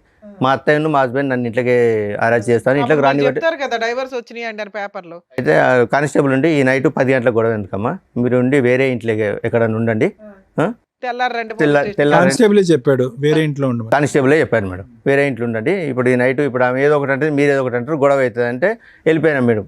నైట్ 1 o'clock వాళ్ళ తమ్ముడు ఒక 6 రౌడీలను తీసుకొని అక్కడికి వచ్చింది. ఇప్పుడు రండి మాట్లాడదామని మా మాట్లాడడానికి లేదు మేడం. ఒక 6 రౌడీలను తీసుకొని వచ్చి మీద దౌర్జన్యం చేశారు. మా పాప ఏం చేసింది, మా సిస్టర్ని చెప్పు తీసుకొని కొట్టింది. చెప్పు తీసుకొని కొడితే లేడీస్ కొట్టుకుంటారు. మీ సిస్టర్ ని కొట్టిందా మీ అమ్మాయి? ఎందుకు? గొడవ రెచ్చగొట్టాలని. మీ పాప మీకే Yes, madam. ఫేవర్. అక్కడ వాళ్ళు చెప్పినట్టు ఉంటుంది, ఇక్కడ నాకు ఫోన్ చేసి డాడీ నన్ను ఇబ్బంది పెడతారని నాకు చెప్పి మహానటి. ఓకే, చిన్నపిల్ల ఏమి అనలేం. చెప్పు తీసుకొని కొట్టేసరికి మా చెల్లె మా పాపను కొట్టింది. వాళ్ళిద్దరూ కొట్టుకుంటే బయటకు వెళ్ళిండ్రు.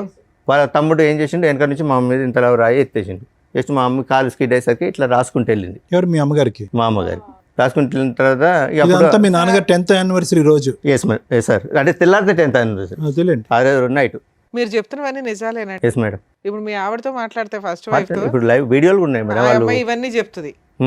ఇప్పుడు ఈవిడ పరిస్థితి ఏంటి? ఇప్పుడు మీ సతీమణి, ఇప్పుడు భార్య, ఈవిడ పరిస్థితి ఏంటి? ఆవిడ ఓకే సార్. ఈవిడ ఓకే అంటే ఏ విధంగా ఓకే? ఇంత యుద్ధాలు జరుగుతుంటుంటే ఇంట్లో ఆవిడకి ఓకే ఎలా అవుతుంది? వాళ్ళ పేరెంట్స్ ఉంటారు, వాళ్ళు ప్రశ్నిస్తారు. అసలు ఆ అమ్మాయి రైట్స్ ఏంటి? ఇంకా మీ గొడవలు పెళ్లికి ముందు ఉన్నాయి, పెళ్లి తర్వాత ఉన్నాయి, విడాకులు అయిన తర్వాత ఉన్నాయి, ఎప్పటికీ కంటిన్యూ అవుతూనే ఉన్నాయి. మీరు మీ ఆవిడ అప్పుడు ఏం మాట్లాడలేదా? నువ్వు ఎందుకు వచ్చావు, మీరు ఎలాగో మాట్లాడలేదు, మీరు ఎలాగో తిట్టట్లేదు, పోనీ ఆవిడ కూడా మాట్లాడలేదా డివోర్స్ అయ్యాక ఎందుకు వస్తున్నావు అని చెప్పి? ఆవిడ లేరా అప్పుడు ఇంట్లో? ఎవరు ఉన్నారు? ఉన్నదా అమ్మాయి? ఇక మమ్మీ వాళ్ళు మాట్లాడుతుంది కదా, మమ్మీ వాళ్ళు మేము మాట్లాడుతున్నాం కదా, ఆమె ఏమి ఎంటర్ కాలేదు. మరి వీళ్ళెవరూ మాట్లాడలేదుగా. అదే రోజు గొడవ అయిన తర్వాత ఏమైంది? హాస్పిటల్ నెక్స్ట్ డే రండి పోలీస్ కానిస్టేబుల్ అన్నాడు. ఆ కథ ఏమైందో చెప్పండి. స్టేషన్కి వెళ్ళినాం. Very good. స్టేషన్కి వెళ్ళి ఇట్లా కంప్లైంట్ ఇస్తామంటే వాళ్ళు కూడా కంప్లైంట్ తీసుకొని వస్తున్నాడు అండి. ఆ రోజు మా బ్రదర్ ఉన్నాడు, మా మరిది నా మీద చేసిండు, నన్ను కొట్టిండని మా తమ్ముడిని ఇరికించింది. మా తమ్ముడిని మా బాబు మీద కేసు పెట్టింది. కేసు పెట్టేసరికి మీ మీద కూడా కేసు ఫైల్ చేయమంటాను, ఇద్దరి మీద ఎఫ్ఐఆర్ ఫైల్ చేస్తాను ఎస్ఐ గారు అడుగుతారు. మాకు పెద్ద మనుషులు రాసి ఇచ్చారు. సార్, పోలీసులు పెద్ద మనుషుల జడ్జిమెంట్లు ఎందుకు ఒబే చేస్తారండి? మీరు డైవర్స్ పేపర్ చూపించాలి కదా. చూపించిన మేడం, చూపించిన పెద్ద మనుషుల లీడర్షిప్ అన్నారా? పెద్ద- ఏ పోలీసులు ఏ పోలీస్ స్టేషన్ చెప్పండి నాకు, ఇప్పుడు మాట్లాడతాను. కొడకన్ల పోలీస్ స్టేషన్ మాట్లాడించండి. ఏఎస్ఐ అన్నాడా? డైవర్స్ పోనీ. చేసిన తర్వాత మీకు పెద్ద మనుషులు మీ ఫస్ట్ వారితో కలిసి ఉండమన్నారు, ఆ ఇంట్లో ఉండమని మీకు పోలీసులు చెప్పారా? ఎక్కడ వెళ్ళలేదండి. ఇప్పుడు పోలీసులు అంటే పోలీసులు ఆ ఇంట్లో ఉండమని మీ వైఫ్ కి చెప్పారా? చెప్పలేదు మేడం. మీరు ఏ విషయం క్లారిటీగా అంటే మాట్లాడారు? మీరు తీర్మానం ఇచ్చినందుకు ఆమె ఇంట్లో ఉంటుంది, ఇట్లా చేస్తాను. మరి ఏంది పరిస్థితి అంటే పెద్ద మనుషులు ఎస్ఐ గారికి ఏమన్నారంటే, సార్ ఇంకోసారి మేము రానివ్వము, ఎవరు అమ్మాయిని? ఆ అమ్మాయిని ఇంట్లోకి రానియమన్నాడు. అన్న తర్వాత కూడా ఇప్పుడు 3 times వచ్చింది. అది వేరే. పెద్ద మనుషులు పంచాయతీలు పనికిరావు అనేది క్లారిటీ వచ్చింది.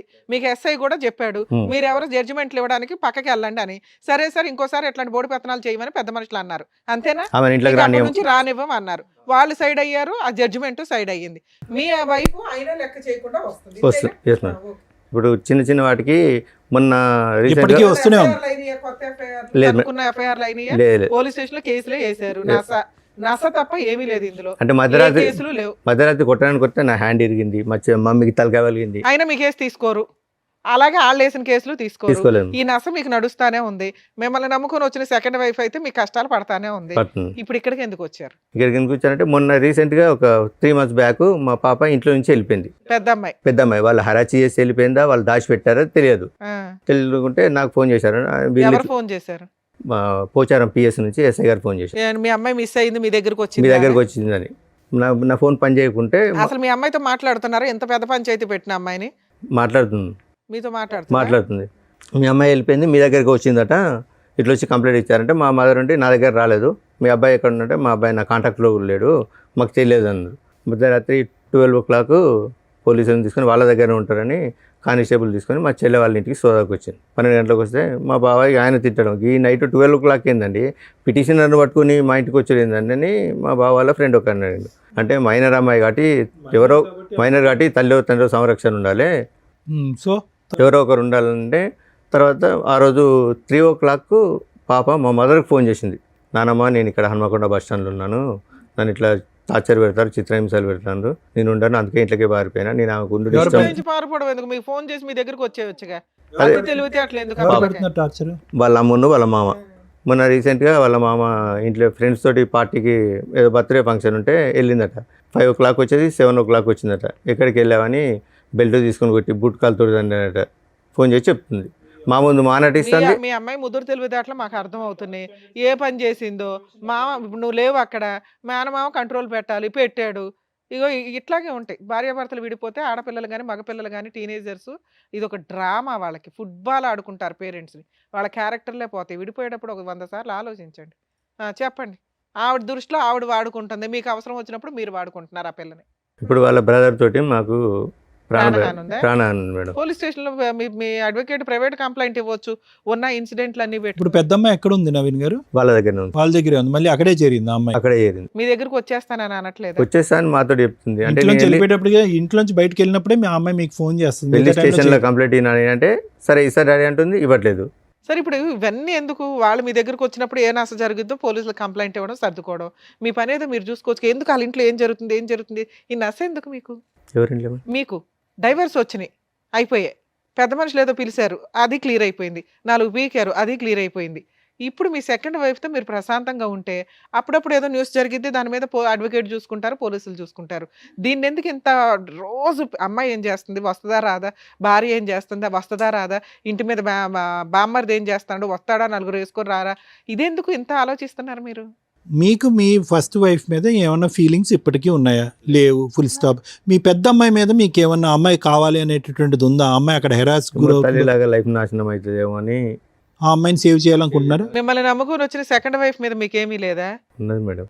ఏమంటండి, ఏమన్నా ఉందా? మాకే కోపం వస్తుంది. సెకండ్ వైఫ్కి రావాలి అసలు. ఏంది తింగరగాడిని ఎట్లా పెట్టుకుని కవర్ చేస్తున్నామని సెన్స్ ఉందా? ఉన్నప్పుడు భార్య క్యారెక్టర్ లేదని అంటున్నారు, క్యారెక్టర్ లేని భార్య కావాలంటున్నారు. కూతురేమో ఒకసారి నాకు ఫేవర్, ఒకసారి అమ్మకి ఫేవర్ అంటున్నారు. వాళ్ళు వద్దు అనుకుని డైవర్స్ చేశారు, వచ్చేసింది.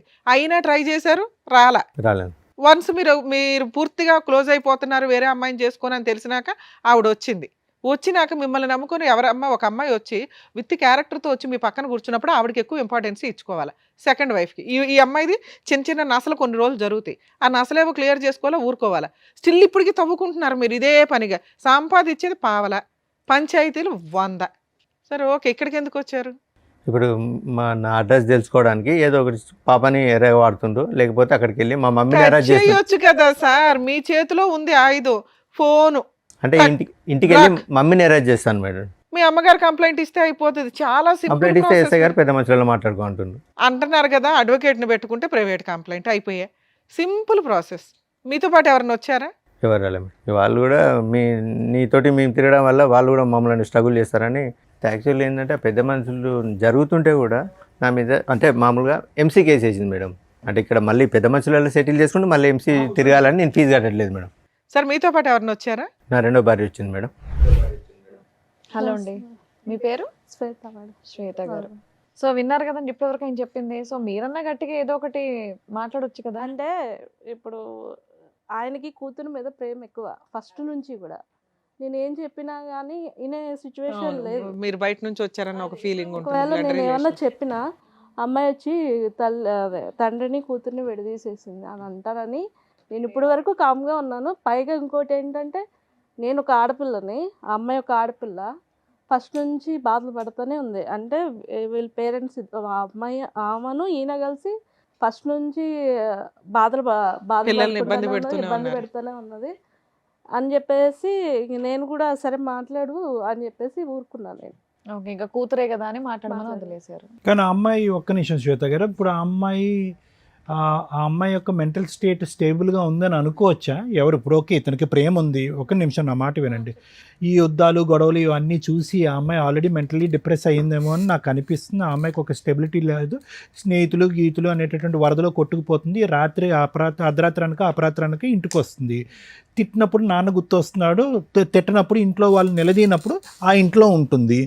నిజంగా ఆ అమ్మాయికి సపోర్టివ్గా ఇతను ముందుకు వెళ్ళాలి అంటే కనుక ఇతని లైఫ్ మీ లైఫ్ మీ కాపురం రిస్క్లో పడుతుంది. నేను అందుకే సార్ ఎస్, ఇప్పుడు ఈరోజు మీరు ఏంటంటే అరే నేను ఒక ఆడపిల్ల గురించి నేను ఎలా మాట్లాడతాను, వచ్చిందంటే సౌత తల్లి వచ్చి సొంత కూతురిని దూరం చేస్తుంది అనేటటువంటి మాట దూరం మాట. ఈరోజు అతను ముందుకు వచ్చి ఫీజు కడతానన్నా, అతను వచ్చి ఆ అమ్మాయి సంరక్షణ తీసుకుంటానన్నా అంత సాఫీగా జరిగేటటువంటి అంశమా? ఫస్ట్ ఆఫ్ ఆల్ ఆ అమ్మాయి వస్తుందా? దామ్మ తలుపులు తీసే రా అంటే ఆ అమ్మాయి వస్తుందా? I don't think so.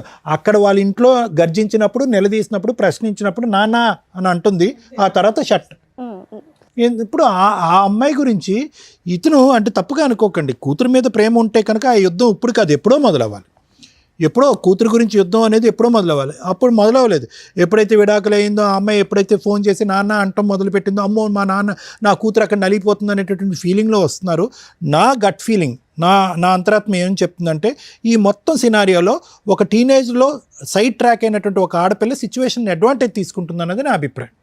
Same ఇప్పుడు ఆ అమ్మాయి కాదు, ఆ అమ్మాయిని నువ్వే సంరక్షణ చూసుకో, ఆ అమ్మాయిని అమ్మ నువ్వు అక్కడే పెరిగావు, అక్కడే పుట్టావు, అక్కడే మీ అమ్మ దగ్గరే ఇంతకాలం ఉన్నది, నేను చూసింది నా మాత్రమే, ఒక తండ్రిగా నేను నీ మొహం చూసింది నా మాత్రమే, తల్లి అయినా ఎవరైనా అక్కడే నువ్వు చూసుకో అమ్మా అని చెప్పి మీరు వదిలేస్తే కనుక మీ సంసారం బాగుంటుంది. ఇప్పుడు ఏంటంటే ఇతను విడాకులు ఇచ్చాడు, సడన్గా ఇప్పుడు కూతురు సంరక్షణ అనేటువంటి ఆలోచన వచ్చేటప్పటికి 2 పడవల మీద కాలు వేసేటప్పటికి అక్కడ తల్లికి మామకే అగ్గుల మీద గుగ్గులం అవుతున్నారు, ఈ అమ్మాయిని ట్రాప్ చేస్తున్నారు మీరు అనేటటువంటి ఫీలింగ్తో. అంతేగా శ్వేత గారు, అదే కదా ఇక్కడ సబ్జెక్టు. లేదంటే ఆ అమ్మాయి ఎందుకు ఇక్కడికి వస్తుంది పదే మీ భార్య విడాకులు అయిన తర్వాత? సరే సార్, ఇక్కడికి ఎందుకు వచ్చారు మీరు? ఏం కావాలని వచ్చారు? మేము అంటే ఇక్కడ హైదరాబాద్లో ఉంటాము, అత్తయ్య గారు ఊర్లో ఉంటారు. మేము దొరకట్లేదు అని చెప్పి వెళ్ళి అత్తయ్య గారిని కొట్టుడు, పిల్లలు లేకపోతే పెద్దమ్మాయి కూడా చెప్పు తీసుకొని కొట్టంటే చెప్పు తీసుకొట్టుడు. ఎందుకమ్మా ఏమని చెప్పి కొడుతున్నారు పెద్దవాడిని? డబ్బులు అడిగిపో. అదే డబ్బులు అడిగిపో. మెయింటెనెన్స్ కాదు మేడం, అదే డబ్బులు అంతే, డబ్బు ఎంతో కొంత, ఎంతో కొంత. ఫీజులు కూడా కాదు, వాళ్ళు ఖర్చులకి డబ్బులు అడిగిపో.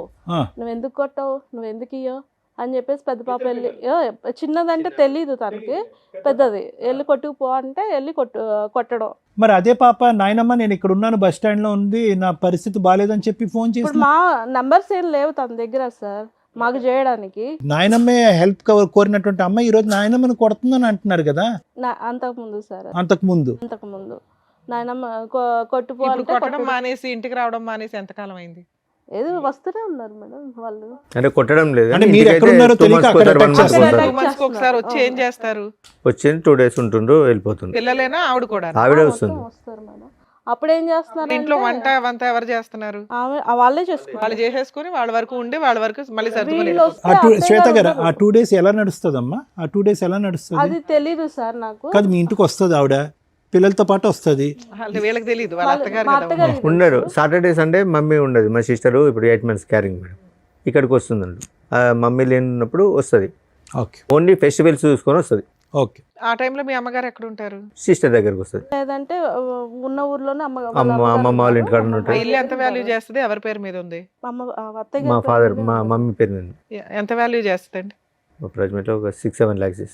సరే సార్, మీకు ఈ హెరాస్మెంట్లు ఇవి ఉన్నాయి, ఏం చేస్తే బెటర్, ఎలా వెళ్తే బెటర్? ఓకే, అది సార్ పాప ఒకసారి మాట్లాడి అసలు ఆ సిచ్యువేషన్ ఏంటి, వస్తే మా దగ్గర ఉంటే మంచిగా ఉండి వాళ్ళకి మాకు సంబంధం లేదు, నేను మా డాడీతో ఉంటాను అంటే తీసుకుంటాం, లేదు నేను అక్కడే ఉంటాను అని అంటే పర్మనెంట్ సెటిల్మెంట్ చేసేసుకుందాం, వాళ్ళకి మాకు సంబంధం లేకుండా. అది సార్ ఇప్పుడు ఎందుకంటే ఇవన్నీ విషయాలు అక్కడ విలేజ్ లో దాచిపెడుతున్నారు.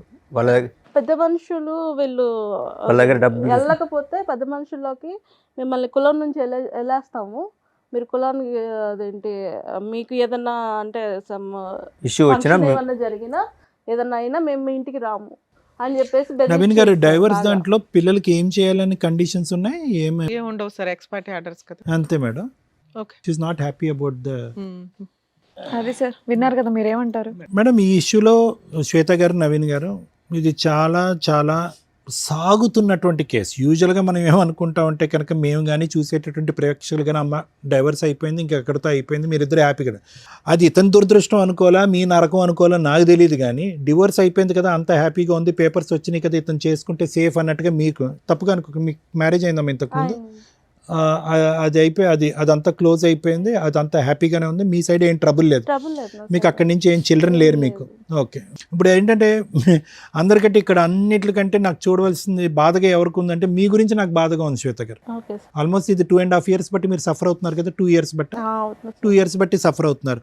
అంతా క్లోజ్ అయింది కదా హ్యాపీగా ఉందాం, నాకంటూ ఏ రెస్పాన్సిబిలిటీ లేదు, ఇతనితో కొత్త జీవితం ప్రారంభిద్దాం అంటే కనుక డివోర్స్ అయిపోయినటువంటి పెళ్ళం వచ్చి భార్య వచ్చి ఇప్పటికీ కూడా ఇబ్బంది పెట్టేటటువంటి దురదృష్టకరమైన పరిస్థితి చాలా రేర్గా చూస్తాం. నా వరకు అయితే లాయర్ మేడం చాలా చూస్తుంటారు కానీ చాలా రేర్గా చూస్తాం. అయితే ఇదేంటంటే ఇక్కడ తప్పుగా అనుకోకుండా అమ్మ, ఇక్కడ నవీన్ గారిది కూడా తప్పు ఉంది శ్వేత గారు. ఇక్కడ ఏంటంటే కర్ర ఎరగదు పాము చావదు అన్నట్టుగా ఈ దరిద్రంగా ఇంత అంటే ఎంత దరిద్రంగా ఉందంటే ఇది ఒక పక్క నుంచి పిల్లలు నాశనం అయిపోతున్నారు. ఆ అమ్మాయిలు ఇద్దరు కూడా వాళ్ళ మెంటాలిటీ ఏంటి, వాళ్ళ వ్యక్తిత్వాలు ఏంటి, వాళ్ళు చదువుకుంటున్నారా లేదంటే ఆస్తుల గురించి పోరాడుతున్నారా, దండయాత్ర చేస్తున్నారా, నాయనమ్మ ఇంటి మీద దండయాత్ర చేస్తున్నారా, లేదంటే దొరికితే మీ ఇళ్ళ మీద దండయాత్ర చేస్తున్నారా, అక్కడ తల్లి మామయ్యతో చేతులు కలిపి ఈరోజు వాళ్ళ జీవితాలు ఎటుపోతున్నాయి అనేటువంటి గత్తెప్పినటువంటి పరిస్థితిలో వాళ్ళు ఉన్నారు ఈరోజు. ఎందుకు ఈరోజు నవీన్ గారు ఇప్పుడు ఎందుకంటే ఆవిడతో మనం మాట్లాడలేదు, ఆవిడ ఉద్దేశం ఏంటి, ఆవిడ ఎవరితో ఎటువంటి సంబంధం పెట్టుకుంది అనేటటువంటి అంశం ఈరోజు ఇతను చెప్పినటువంటి దాన్ని బట్టి మనం వీ కెనాట్ డిక్లేర్ చేయటం కూడా కాదు. ఆవిడతో మాట్లాడదామని ప్రయత్నం చేసేటప్పటికి ఆవిడ ఫోన్ మాట్లాడటానికి అంగీకరించలేదు. ఇక నవీన్ గారిని ఎందుకు నేను తప్పుపడుతున్నాను అంటే 3 అంశాలు. ఒకటి తాగుడు, ఆవిడకి ఎక్కడో నమ్మకం పోయింది. ఓకే సరే, ఆవిడ వెళ్ళిపోయిన తర్వాత తాగాడా ముందు ఉన్నప్పుడు తాగాడా అనేటటువంటిది ఒకటి, అది చిన్న అంశం వేశారు. ఇప్పుడు మానేశాను కదా ఇప్పుడు ఏం తాగట్లేదని మీరు అంటారు, అది పక్కన పెట్టండి. రెండోది ఏంటంటే బాధ్యత. ఆవిడ ఏంటంటే మొదటి నుంచి ఇతను పని చేయాలి, ఇది చేయాలి, అది చేయాలని. మూడో అంశం ఏంటంటే కనుక ఈ నాంచుడు ధోరణి ఏదైతే ఉందో ఆవిడ నాంచిందా ఇతను నాంచాడా అనేది కాదు. వీళ్ళిద్దరూ 2008 పెళ్ళయిన తర్వాత 2023లోనో 22లోనో డైవర్స్ వచ్చిందండి. 22లో సార్, 22లో డైవర్స్ వచ్చింది. అదో 2 ఇదో 2 అంటే దగ్గర 14 సంవత్సరాల పాటు వీళ్ళు కొట్టుకుంటూనే ఉన్నారు. పెళ్లి చేసుకుని పట్టుమని 1-2 సంవత్సరాలు కూడా హ్యాపీగా లేరు, కొట్టుకుంటూనే ఉన్నారు. ఒకసారి ఆవిడ కాంప్రమైజ్ అయితే ఒకసారి ఇతను కాంప్రమైజ్ అవుతారు. ఏది ప్యారలల్గా ఇతను చెప్పినప్పుడు ఏది ఆవిడకి 2013-14 నుంచి ప్యారలల్గా ఇంకొక వ్యక్తితో సంబంధం ఉంది అనేటటువంటిది తెలిసినట్టు కూడా ఆవిడ ఇతని లెక్క ప్రకారం చెప్పిన లెక్క ప్రకారం అక్కడ ఒక గర్భం దాలుస్తుంది, ఆ గర్భాన్ని తీసేస్తుంది, ఆ ప్రెగ్నెన్సీ ఆవిడ అబార్ట్ చేసుకుంటుంది. ఇతనితో ఒకసారి సంసారం చేస్తుంది, ఆ ప్రెగ్నెన్సీ తీస్తుంది, మళ్ళీ ఇంకో పాపను కంటది. అంటే ఈ కన్ఫ్యూజన్లో ఎక్కడో చోట నవీన్ గారు బలంగా నిలబడి ఇతను ఏంటంటే కనుక ఎక్కడ బహుశా ఆ డబ్బులు ఇవ్వాల్సి వస్తుంది, ఆ మెయింటెనెన్స్ ఇవ్వాల్సి వస్తుంది అనేటటువంటి ఆలోచనతో ఏంటో అతని బ్యాక్గ్రౌండ్లో లీగల్గా ఉండేటటువంటి థాట్ ఏంటో నాకు తెలియదు, కానీ ఎప్పుడూ కూడా అతను నాకు ఈవిడు వద్దు, ఈవిడతో నేను సంసారం చేయను, కాపురం చేయను అనేటటువంటి పరిస్థితి వచ్చుంటే కనుక ఈరోజు ఆ ఆడపిల్లలు పుట్టకుండా అంటే రెండో ఆడపిల్ల పుట్టకుండా అయినా ఉండుండేదమ్మా. ఎందుకంటే వీళ్ళిద్దరి మధ్యన కొద్దో గొప్ప హ్యాపీగా ఉన్న టైంలో పెద్ద ఆడపిల్ల పుట్టేస్తుంది.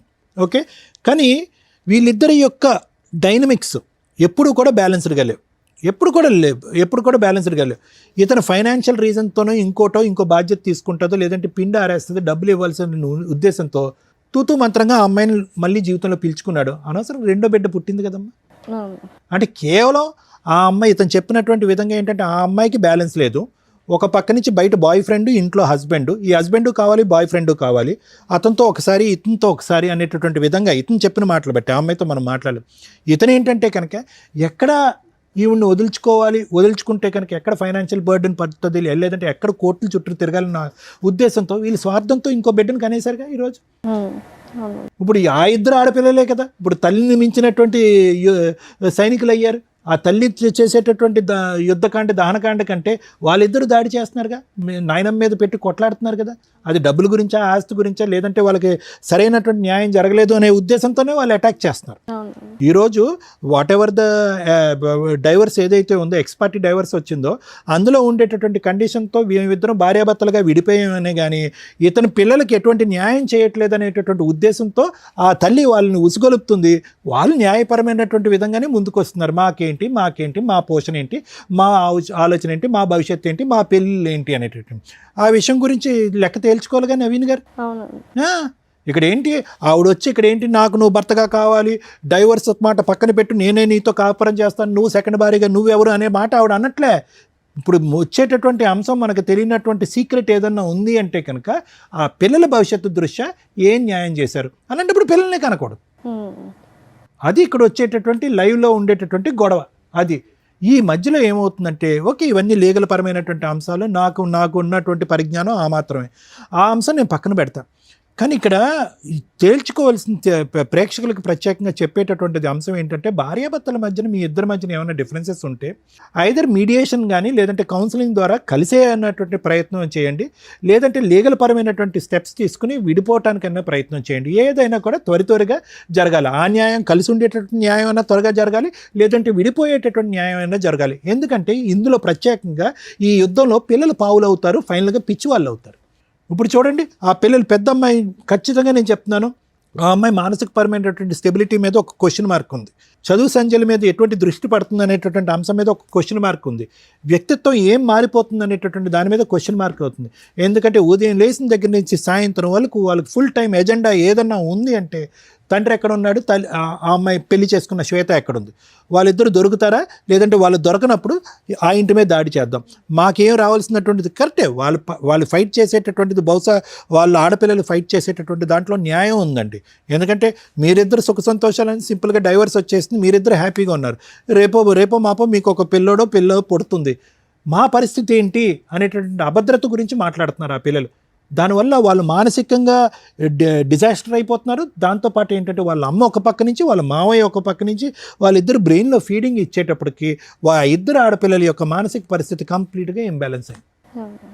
సో నా వరకు ఏంటంటే ఎవరైనా కూడా దయచేసి పిల్లల మీద ఇటువంటి ప్రభావం పడేంత వరకే యాజ్ ఇట్ ఈస్ టీనేజ్లో ఉండేటటువంటి ఆడపిల్లలైనా అబ్బాయిలైనా వాళ్ళ యొక్క ఎడ్రినర్జిక్ రెస్పాన్స్ వల్ల వాళ్ళు కొద్దిగా హైపర్గానే ఉంటారు, అడ్వెంచరస్గానే ఉంటారు, ఛాలెంజింగ్గానే ఉంటారు, స్టబర్న్గా ఉంటారు, మొండిగా. ఇవన్నీ కూడా హార్మోన్ పరమైనటువంటి మార్పు. కానీ అది 30% అయితే కనుక ఇటువంటి మానసిక పరిస్థితి క్రియేట్ చేసేటటువంటి తల్లిదండ్రులు మన స్వార్థపూరితమైనటువంటి ఆలోచనల గురించి ఈరోజు ఆ అమ్మాయి ఖచ్చితంగా డబుల్ గేమ్ ఆడట్లే. పెద్ద అమ్మాయి ఇంట్లో వాళ్ళ అమ్మ నాన్న గర్జించినప్పుడు లేదంటే వాళ్ళ అమ్మని మామయ్య గర్జించినప్పుడు ఒక విధంగా. సో నేను అనేది అంటే అది ఒక అంశం అండి నేను ప్రత్యేకంగా చెప్పేది. రెండోది ఏంటంటే ఇప్పటికీ కూడా నాకు తెలిసినటువంటి కొద్దిపాటి పరిజ్ఞానంతో నవీన్ గారు ఈరోజు ఖచ్చితంగా మీరు అనుకుంటే కనుక ఇది ఈజీగా తేల్చుకోవచ్చు, ఇది పెద్ద కష్టం కాదు. మీరు కూడా ధైర్యంగా వెళ్ళి పోలీస్ స్టేషన్లో అనవసరంగా డైవర్స్ అయిపోయిన తర్వాత మా భార్య వచ్చి మా మీద హెరాస్ చేస్తుంది, పిల్లల ద్వారా మా మీద దాడి చేపిస్తుంది అనేటటువంటి విధంగా మీరు పోలీస్ స్టేషన్లో కేసు పెడితే కనుక ఇది ఎక్కడో చోట గీత గీయచ్చు. కానీ మీకున్న భయం ఏంటంటే బహుశా ఇక్కడ ఏంటంటే ఎంతో కొంత లెక్క చెప్పో ఫైనాన్షియల్గా వాళ్ళకి ఒక అడ్వాంటేజ్ ఇచ్చో లేదంటే ఒక భవిష్యత్తు పరమైనటువంటి ఒక గ్యారంటీ ఇచ్చో మీరు బయటపడాలి. దానికి మీరు మెంటల్గా ప్రిపేర్ అవ్వలేదు. పెద్ద పాప పాడైపోతుంది, అక్కడ హెరాస్మెంట్ గురవుతుంది, వాళ్ళ అమ్మ దారిలో నడుస్తుంది కాబట్టి నేను పెద్ద పాప మీద జాలి చూపెడుతున్నానంటే కన్న కూతురు కాబట్టి మీకు ఆ ఫీలింగ్ ఉంటుంది. కానీ అది ఇక్కడ ప్రయారిటీగా మాట్లాడవలసినటువంటి అంశం కాదు, అది మనస్ఫూర్తిగా మీ ఆలోచన కూడా కాదు. ఎక్కడ పిల్లలకి లెక్క చెప్పాలో, ఏ విధంగా వాళ్ళ భవిష్యత్తును నిలబెట్టాలో, ఏ విధంగా బాధ్యత తీసుకోవాలో, ఏ విధంగా పెళ్ళిళ్ళు చేయాలో, ఏ విధంగా వాళ్ళిద్దరికి ఒక ఫైనాన్షియల్ స్టెబిలిటీ ఇవ్వాలో అనేటటువంటి ఈ ఎజెండాను చూసి బహుశా మీరు భయపడుతూ ఆ హెరాస్మెంట్కి ఒక పక్క నుంచి మీరు దాసోహం అంటున్నారే కానీ ఆ బ్యాలెన్స్ ఆ లెక్క అనేటటువంటిది తేల్చుకోవటానికి మీరు ఇష్టపడండి. మీరు ఎప్పుడైతే కనుక ఆ లెక్క అనేటటువంటి తేల్చుకుంటారో ఈ కాన్స్టెంట్గా మీ భార్య దగ్గర నుంచి కానీ మీ కూతురుల దగ్గర నుంచి కానీ మీకు కానీ మీ అమ్మగారి మీద కానీ జరిగేటటువంటి హెరాస్మెంట్కి ఫుల్ స్టాప్ చెప్పలేరు అనేటటువంటిది నా అభిప్రాయం. Thank you sir. Madam sir ఇప్పుడు ఏమైనా కేసులు పెండింగ్ ఉన్నాయా? ప్రజెంట్ ఏం లేవు.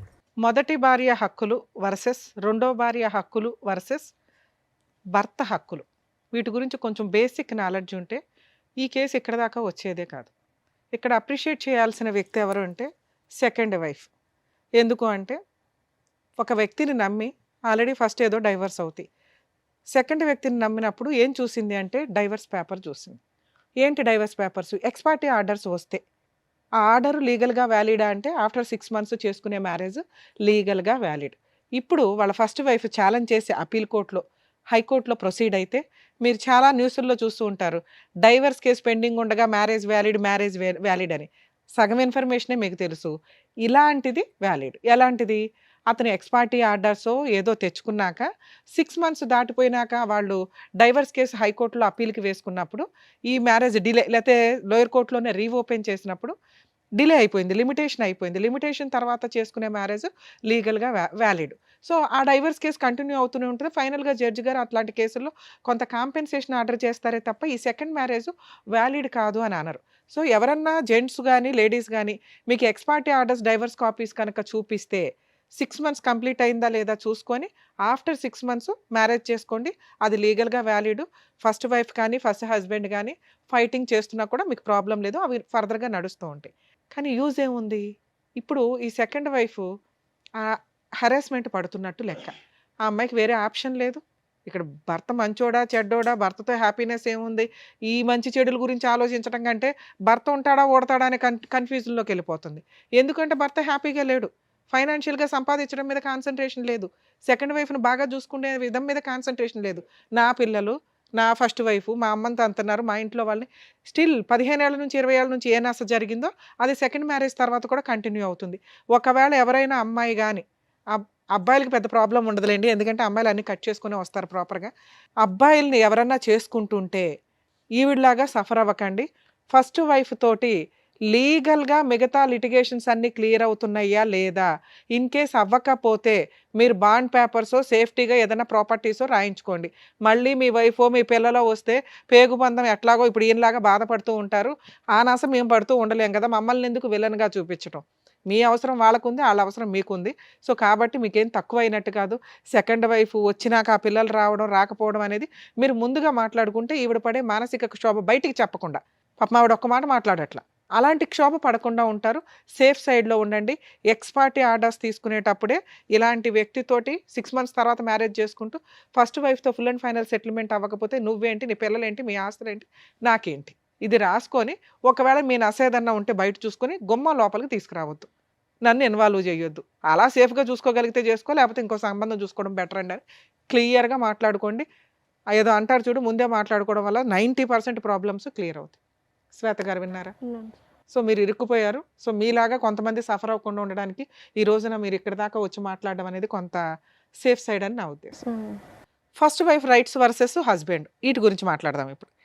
ఫస్ట్ వైఫ్ ఇద్దరు పిల్లలుండి అసలు పిల్లలున్న కేసుల్లో నిజంగా వీళ్ళిద్దరూ చాలా పాపం మూటగట్టుకున్నారు. వరస్ట్ ఆఫ్ వరస్ట్ తల్లిదండ్రులు ఏంటి అంటే ఈ రకంగా పిల్లల్ని ఫుట్బాల్ ఆడుకుంటున్నట్లు ఆడుకుంటుంటే నరకం కనిపిస్తుంది పిల్లలకి. దీని గురించి ప్రతి ఫ్యామిలీ కోర్ట్ జడ్జి సఫర్ అవుతారు. ఎందుకంటే పాపం వాళ్ళకి అర్థమైపోతూ ఉంటుంది. అలాంటి వాళ్ళకి అర్థం అవుతూ ఉంటుంది. అరే పిల్లలు ఇంత సఫర్ అవుతారు భవిష్యత్తులో, వాళ్ళు మేబీ ఇప్పుడు చిన్నోళ్ళు అవ్వచ్చు. కానీ అమ్మ దగ్గర పెరుగుతారు 90% మన ఇండియన్ జ్యూరిస్డిక్షన్స్ ప్రకారం, రెస్పాన్సిబిలిటీస్ ప్రకారం. ఎందుకంటే స్టెప్ మదర్స్ సరిగ్గా చూడరని. అలాగే తండ్రి తను తానే చూసుకోలేక ఇంకో పెళ్లి చేసుకుంటాడు. ఇంక పిల్లల్ని ఏం చూసుకుంటాడు. 99% అలాగే ఉంటారన్న ఉద్దేశం. మెజారిటీకి ఎప్పుడు ఇంపార్టెన్సీ ఉంటుంది కాబట్టి తండ్రికి కస్టడీ అనేది ఇవ్వరు చాలా సందర్భాల్లో. ఆ కస్టడీ తీసుకుంటే ముందు అబ్బాయిని కాపాడుకోలేం. ఎందుకంటే అది కన్‌ఫ్యూజింగ్ లైఫ్ స్టైల్ అవుతది. ఉంటే ఎవరో ఒకళ్ళ దగ్గర వేరే కంట్రీలో లాగా మనం పులిహార పంచుకున్నట్టు పంచుకోవడం, నీ పిల్లలు నా పిల్లలు కలిపి మన పిల్లలతో ఆడుకుంటారనే పంచాయతీ ఉండదు. సో, తల్లికే ఇస్తారు ఎక్కువగా. ఇక తను వేరే మ్యారేజ్ చేసుకుంటదా, చేసుకోదా ఇక వాళ్ళ లైఫ్ స్టైల్ అది వేరు. ఇలాంటి కేసులో పిల్లలు తల్లి కొడుతుంటే, తిడుతుంటే, క్యారెక్టర్ గురించి ఎక్స్‌ప్లెయిన్ చేస్తుంటే తండ్రి దగ్గరికి పారిపోతూ ఉంటారు. వీళ్ళ ఫస్ట్ అమ్మాయి ఒక ఎగ్జాంపుల్. అలాగే తండ్రి ఏదన్నా చెప్తూ ఉంటే తల్లి దగ్గరికి పారిపోతారు. Perfect drama. అమ్మాయిని అనటానికే లేదు. ఆ పాపం అమ్మాయి మెంటాలిటీని ఎవరు అలా క్రియేట్ చేసింది? తల్లిదండ్రులు. నిజంగా ఇలాంటి తల్లిదండ్రులకి పాపం తగిలిద్ది. ఉంటే మీ దగ్గర పెట్టుకోండి. మీ ఎదవ డ్రామాలకి, మీ ఆస్తి పంపకాలకి, మీ మెయింటెనెన్స్‌ల కోసం పిల్లల్ని బలిపశువులను చేయొద్దు. తల్లి నువ్వు పోరాడు. ఫస్ట్ వైఫ్ ఎవరైతే తల్లి ఉంటుందో ఆస్తులు కావాలనుకుంటే నువ్వు ఒక్కదానివే పోరాడు. పిల్లల్ని నానమ్మల దగ్గరకో, తండ్రుల దగ్గరకో పంపించొద్దు. పూర్తిగా మీరే ఉంచుకుందాం అనుకుంటే. లేదా అమ్మ 5 రోజులు ఇక్కడుండు, సాటర్‌డే, సండేలు డాడీ దగ్గరికెళ్ళు, పండగలప్పుడు వెళ్ళు. ఇంతే తప్ప మీ పర్సనల్ విషయాల గురించి పిల్లలతోటి ఎద్దవ డ్రామాలు వేయొద్దు. పిల్లలు మీ దగ్గర కావాలనుకున్నప్పుడు ఫీజు కట్టుకోవాలా. ఆయన ఎందుకు కడతాడు? అంత రెస్పాన్సిబిలిటీ లేకపోతే పిల్లల్ని వదిలేసేయండి, పూర్తి కస్టడీ అతనికి ఇచ్చేయండి. ఇది లేకుండా డ్రామాలు ఆడకండి. ఇక ఈ కేసులో worst of worst husband, worst of worst father అని నా ఉద్దేశం. ఎందుకు మేడం అంత దారుణంగా మాట్లాడారు? పాపం అతను మంచిగానే ఉన్నాడుగా. బయటకే మంచి. అతని మెంటాలిటీ కరెక్ట్ కాదు. ఇలా ఉన్న వాళ్ళకి ఈ నస జీవితకాలం కంటిన్యూ అవుతుంది. ఎందుకు అంటే ఆయన ఎక్కడా కూడా ఒక ప్రాబ్లంకి పునిస్టాప్ పెట్టట్లా. వరస్ట్ కొడుకు కూడా ఇంకా దారుణం ఏంటంటే ఎందుకు ఇప్పుడు ఆయనతోటే మాట్లాడి తెలుసుకుందాం. మీలాంటి వాళ్ళని ఈ మధ్య కోర్టుల్లో చూస్తున్నాం. భార్యకి మెయింటెనెన్స్ కట్టొద్దు. నేను ఆ విషయానికి 100% సపోర్ట్ చేస్తాను. ఎందుకంటే మీ ఇద్దరు గట్టిగా 10 రోజులు కాపురాలు చేస్తారు, బయటికి వెళ్ళిపోయి మెయింటెనెన్స్లని జెంట్స్ని జలగల్లాగా పీక్కు తింటున్న మహిళలు బోలమంది ఉన్నారు. వాళ్ళు నా దృష్టిలో నేను చాలా ఇబ్బందిగా అనుకుంటాను. ఆ మాట అనటం బాగుండదు. కానీ జాబులు చేసుకోవాలా, ఇండివిజువల్గా బతకాలా, కుదిరితే ఫుల్ అండ్ ఫైనల్ సెటిల్మెంట్ చేసుకోవాలా, లేదా భర్తతో కలిసి సర్దుకుపోవాలా. భర్త ఎందుకు పోషించాలి? నువ్వు కూడా పోషించవచ్చు. చదువుకుంటున్నావు, జాబులు చేస్తున్నావు, కుటుంబాన్ని లేడీస్ కూడా పోషించవచ్చు అనేది నా ఉద్దేశం. ఎప్పుడు మంచి భర్త అయితే. మీరు ఎక్కడ మంచి భర్త? ఏమయ్యా నీ శాలరీ ఎంత అంటే, మేడం మా ఆవిడకి అక్రమ సంబంధం ఉంది అందుకే సరిగ్గా చేయలే. సరే అక్రమ సంబంధం వదిలేయచ్చు కదండి, బాబు పిల్లలు ఉన్నారు కావాలి. ఎప్పుడైతే అక్రమ సంబంధం ఉంది అన్నావో ఆవిడొద్దు మనకి. ఎందుకంటే అలాంటి క్యారెక్టర్లెస్ అనే అమ్మాయిని ఇంట్లోకి తెచ్చి నువ్వు ఏ రకంగా పడుకుంటావు, ఏ రకంగా ఇంకో పిల్లని కంటావు? నీ క్యారెక్టరే లేదు కదా. అంటే మీకు అవసరం కేసులు వేస్తే కోర్టుల చుట్టూ తిరగాల, ఏదో రకంగా అబద్ధం చెప్పి ఇంట్లోకి తెచ్చుకొని 4 రోజులు వాడేసుకొని మళ్ళీ కేసులన్నీ క్లోజ్ చేసుకున్నా మళ్ళీ పోటాడుకుందాం ఫ్రెష్గా. 2, భార్యకి మెయింటెనెన్స్ ఇవ్వకపోతే అది మీ హక్కు, నేనేం మాట్లాడను. మీకు పుట్టిన పిల్లలకి మీరు మెయింటెనెన్స్ ఇవ్వకుండా బాబ్బా జైలుకి వెళ్ళి వచ్చేసారు. ఎందుకు వదిలేయాలి మిమ్మల్ని? వాళ్ళు చేస్తున్నది 100% కరెక్ట్. మీ ఫస్ట్ వైఫ్ చేస్తున్నది 100% కరెక్ట్, వాళ్ళ బ్రదర్ చేస్తున్నది 100% కరెక్ట్. అప్పనంగా ఒక అమ్మాయిని పెళ్లి చేసుకొని ఆవిడ క్యారెక్టర్ అసాసినేషన్ చేసేసి మళ్ళీ దానికి ఒక ఎవిడెన్స్గా కూతుర్ని పెట్టుకొని ఇక ఈరోజు కూతురు పరువు కూడా తీసేశారు. ఇక్కడికి వచ్చి వాళ్ళకి ₹1 ఇవ్వకుండా, మేడం బాగా నస్తుందండి, మమ్మల్ని చంపేస్తున్నారు, మా అమ్మని మీరు మీలాంటి కొడుకు ఉండడం వల్ల మీ అమ్మ తన్నులుతుంది. మనవరాల చేతుల్లోనూ, కోడల చేతుల్లోనూ, వాళ్ళ బ్రదర్ చేతుల్లోనూ పోలీస్ స్టేషన్లకు తిరుగుతున్నారు, నర్రకం పడుతున్నారు. వీటన్నిటికీ రీజన్ ఏంటో తెలుసా? మీ బిహేవియర్. మీరు ఒక ఇంటర్ చదివో బయటకు వచ్చిన పిల్లలు కూడా ఈ రోజున 15,000 అన్న మాట నేను వినట్ల. కనీసం 20-25కి వచ్చేసరికి వాళ్ళు ఆటోమేటిక్గా 30లు 40లు సంపాదిస్తున్న సొసైటీలో మనం ఉన్నాం. మీరు స్టిల్ ఇప్పటికీ 15,000 అని చెప్తున్నారు తెలుసా? 18 మేడం. 18 చూసారా? 3,000 మీకు చాలా. ఆఫ్టర్ ఆల్ సార్ ఈరోజు మనం ఒక చోట నుంచి ఇంకో చోటకి వెళ్తే 3,000 ఈజీగా అయిపోతాయి. అలాంటి 18,000 మీరు ఎన్ని రోజుల నుంచి సంపాదిస్తున్నారో నాకు అర్థం కాల. ఈవిడికి చెప్పడానికి ఏదో జాబ్ చేసి ఉంటారు, అదే కంటిన్యూ. కానీ ఇక్కడ మీరు కరెక్ట్గా లేరు కదా, అది క్లియర్ చేసుకోవాలి ఫస్ట్. ఓకే, నన్ను ఎవరో ఒకరికి న్యాయం చేయండి. మిమ్మల్ని నమ్ముకుని ఒక అమ్మాయి వచ్చింది, ఈవిడే మీ లైఫ్. ఇంకా పిల్ల, రెండో పిల్ల, ఫస్ట్ భార్య ఇవి కాదు. ఈవిడికి ఫస్ట్ అమ్మాయికి నేను న్యాయం చేయాలా, రమ్య గారు చెప్తున్నారు. పిల్లలకి న్యాయం చేయాలా, రమ్య గారు చెప్తున్నారు. కన్న తల్లికి న్యాయం చేయాలా, రమ్య గారు చెప్తున్నారు. నన్ను నమ్ముకొని ఇంకో అమ్మాయి వచ్చింది, ఆవిడకన్నా న్యాయం చేద్దాం, ఇక్కడ నుంచి కొత్త లైఫ్ స్టార్ట్ చేద్దాం అని అనుకుంటే ఇంకోసారి ఇట్లాంటి స్టేజ్ మీద కూర్చోకండి. ఏం చేయాలి మరి? ఈ అమ్మాయిని కాపాడాలంటే వాళ్ళకి న్యాయం చేయాలి. ఈ అమ్మాయికి న్యాయం చేయాలంటే ఏం చేయాలి? వాళ్ళకి న్యాయం చేయాలి. మీ అమ్మకి న్యాయం చేయాలంటే ఏం చేయాలి? వాళ్ళకి న్యాయం చేయాలి. ఏమి న్యాయం చేయాలా? ఉన్నది ఒక 6 లక్షలు ఇల్లు, అది మీ అమ్మగారిది. ఉన్నది ఒక 1/2 ఎకరం, అది 3 వాటాలు. అంటే మీ దగ్గర ఏమీ లేవు పంపకాలు చేయడానికి. మీ అమ్మగారి తదనంతరం మిగిలేదు కూడా 1 లక్షే. ఆ ఇల్లు మీ ముగ్గురు పంచుకుంటే అర్థమవుతుందా? ఎక్కడో 1 లక్ష, అక్కడో 2 లక్షలు, 3 లక్షలు మీ దగ్గర ఉన్న పంచాయతీ. ఆ అమ్మాయికి ఫుల్ అండ్ ఫైనల్ సెటిల్మెంట్ అవ్వకపోతే భూమి బద్దలైనా మీకు ఈ ప్రాబ్లం సాల్వ్ అవ్వదు. పోనీ మీరు అక్కడెక్కడన్నా దాన్ని పునిస్టాప్ పెడుతున్నారా? పెట్టట్లా. ఏ పెద్ద మనుషులు సార్ డైవర్స్ వచ్చిన తర్వాత అమ్మా నువ్వు వెళ్ళి కలుసుండు అనేది ఎందుకన్నారో తెలుసా? ఆ పెద్ద మనుషులు ఆ అమ్మాయికి పిల్లలకి న్యాయం చేయడం కోసం. పిల్లలు ఉన్నారు కాబట్టి మీరు కలిసి ఉండండి అల్లా. పిల్లల్ని రోడ్డు మీద వేసేవరా నువ్వు? ఆ పిల్లలు ఉండడానికి షెల్టర్ కావాలని మీ ఇంట్లోకి పంపించారు. అంతే తప్ప వాళ్ళు మీకు అన్యాయం చేయలేదు, ఆ అమ్మాయికి ఏమీ న్యాయం చేయలే. కానీ లీగాలిటీ ఒకటి ఉందిగా. వన్స్ డైవర్స్ వచ్చినాక ఫోర్స్ఫుల్గా మీ అమ్మగారి ఇంట్లోకి అంటే అత్తగారి ఇంట్లోకి ఫోర్స్ఫుల్గా వెళ్ళే రైట్స్ ఏ కోడలికి ఉండవు తల్లి. ఈయన మీద ప్రాపర్గా కేసులు వేసుకొని ఉంటే సరిపోయేది.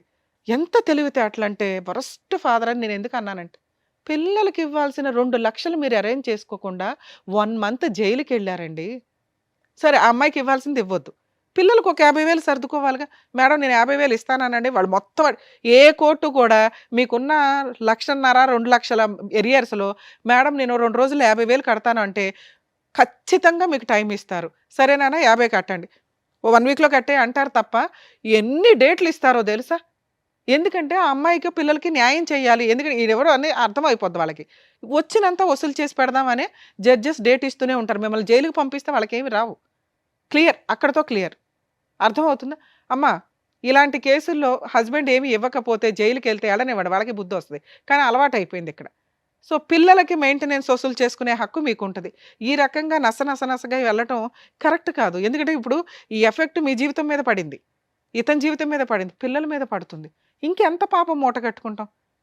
ఎప్పుడైతే జైలుకి వెళ్ళాడో ఆయన క్యారెక్టర్ అధపాతాళానికి వెళ్ళిపోయింది. పిల్లలకి మెయింటెనెన్స్ ఇవ్వకుండా వెళ్ళిన వ్యక్తి విషయంలో పెద్ద మనుషులు కానీ కోర్టులు కానీ ఏమీ చెయ్యవు. వేస్ట్. ఇంకా అట్లాంటి వాళ్ళు ఉన్నా వేస్ట్ అనుకోండి. దయచేసి పెద్ద మాట మాట్లాడా, మీకు అర్థమైతే బెటర్.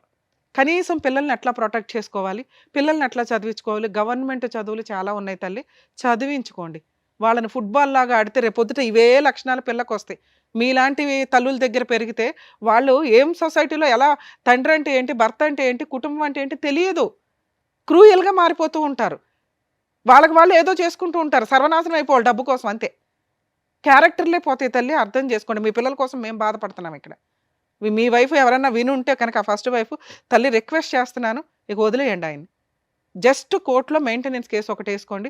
మీరు ఎలాగో ఇంకో పెళ్లి చేసుకోరు, ఆయన మెయింటెనెన్స్ కట్టకుండా అప్పుడప్పుడు జైలుకి వెళ్తూనే ఉంటాడు, వెళ్ళనివ్వండి చాలు. పిల్లల ఫీజులు మీరే కట్టుకోండి, ఎందుకంటే ఆయన కట్టడు. మేము ఈరోజు కట్టమని చెప్పినా కూడా ఆయనకు అర్థం కాదు, ఇక్కడ నుంచి సర్దుకొని వెళ్తాడే తప్ప. అంత పర్ఫెక్ట్ వ్యక్తి. సార్ మీ విషయానికి వస్తే, మమ్మల్ని నమ్ముకొని వచ్చారు కదా, మీకు కాస్త లా అండ్ ఆర్డర్ ఉంటుందిగా, న్యాయం చెప్పాలి, చెప్తాం. మీ అమ్మగారిని ప్రొటెక్ట్ చేసే రైట్స్ మీకు చాలా ఉన్నాయి. మీరు ఎక్కడా కూడా ప్రాపర్ వేలో వెళ్ళట్ల. రూపాయి వదలకూడదు, అందరూ వెళ్ళిపోవాలా, డ్రామాలు ఆడేయాలి. ఇది కరెక్ట్ కాదు. మీరు మారండి ఇప్పటికైనా. ఇక చిన్న వయసులో ఉన్నారు, ఇంకా బోల్డంత లైఫ్ ఉంది, ఒక మంచి అమ్మాయి దొరికింది మీకు. మీరు ఇక్కడ బ్రెయిన్లో ప్యూర్గా అవ్వకపోతే ఇది ఇలాగే కంటిన్యూ అవుతుంటుంది. ఈవిడ ఎంతకాలం భరిస్తారో ఒకసారి ఆలోచించుకోండి.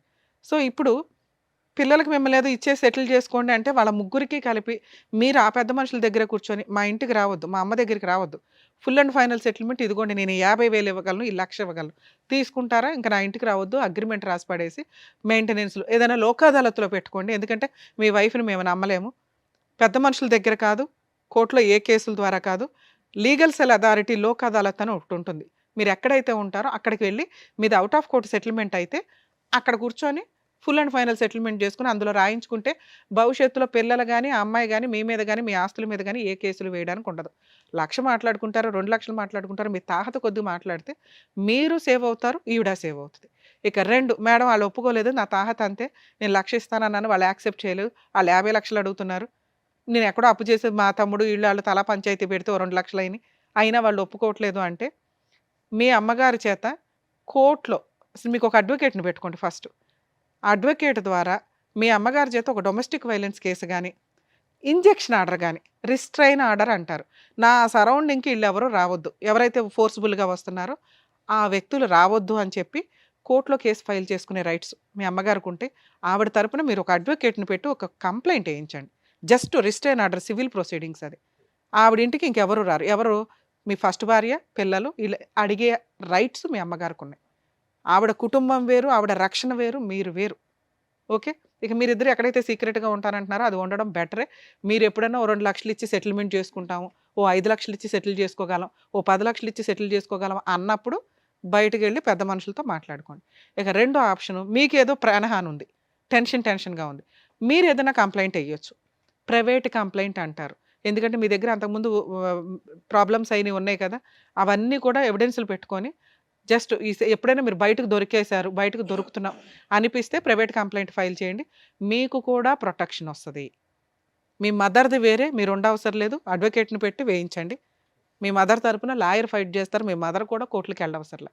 మీ తరపున వచ్చి మీరు అడ్రస్ చెప్పాల్సి వస్తుంది. కాబట్టి మీరు ఇప్పుడు వేసుకుంటారా, తర్వాత వేసుకుంటారా, మీ ఇష్టం. మీరు కూడా ప్రొటెక్షన్ కోసం ప్రైవేట్ కంప్లైంట్ వేసుకోవాలి.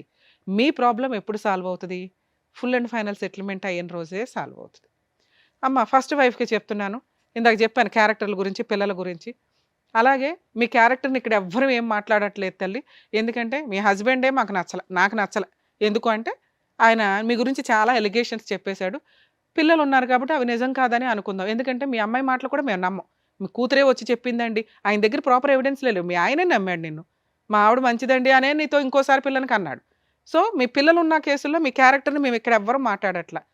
మీరు క్యారెక్టర్ లెస్సా, అబ్బాయితో అక్రమ సంబంధాలు ఉన్నాయా లేదా అని మీ కూతురు చెప్పింది కూడా మేము నమ్మట్లేదమ్మా, ఎందుకంటే ఆ అమ్మాయి మైనరు, అలాగే ఆ అమ్మాయి చాలా అబద్ధాలు, అక్కడ మాటలు ఇక్కడ, ఇక్కడ మాటలు అక్కడ, ఎంటర్టైన్ అవ్వడం కోసం చెప్తుంది.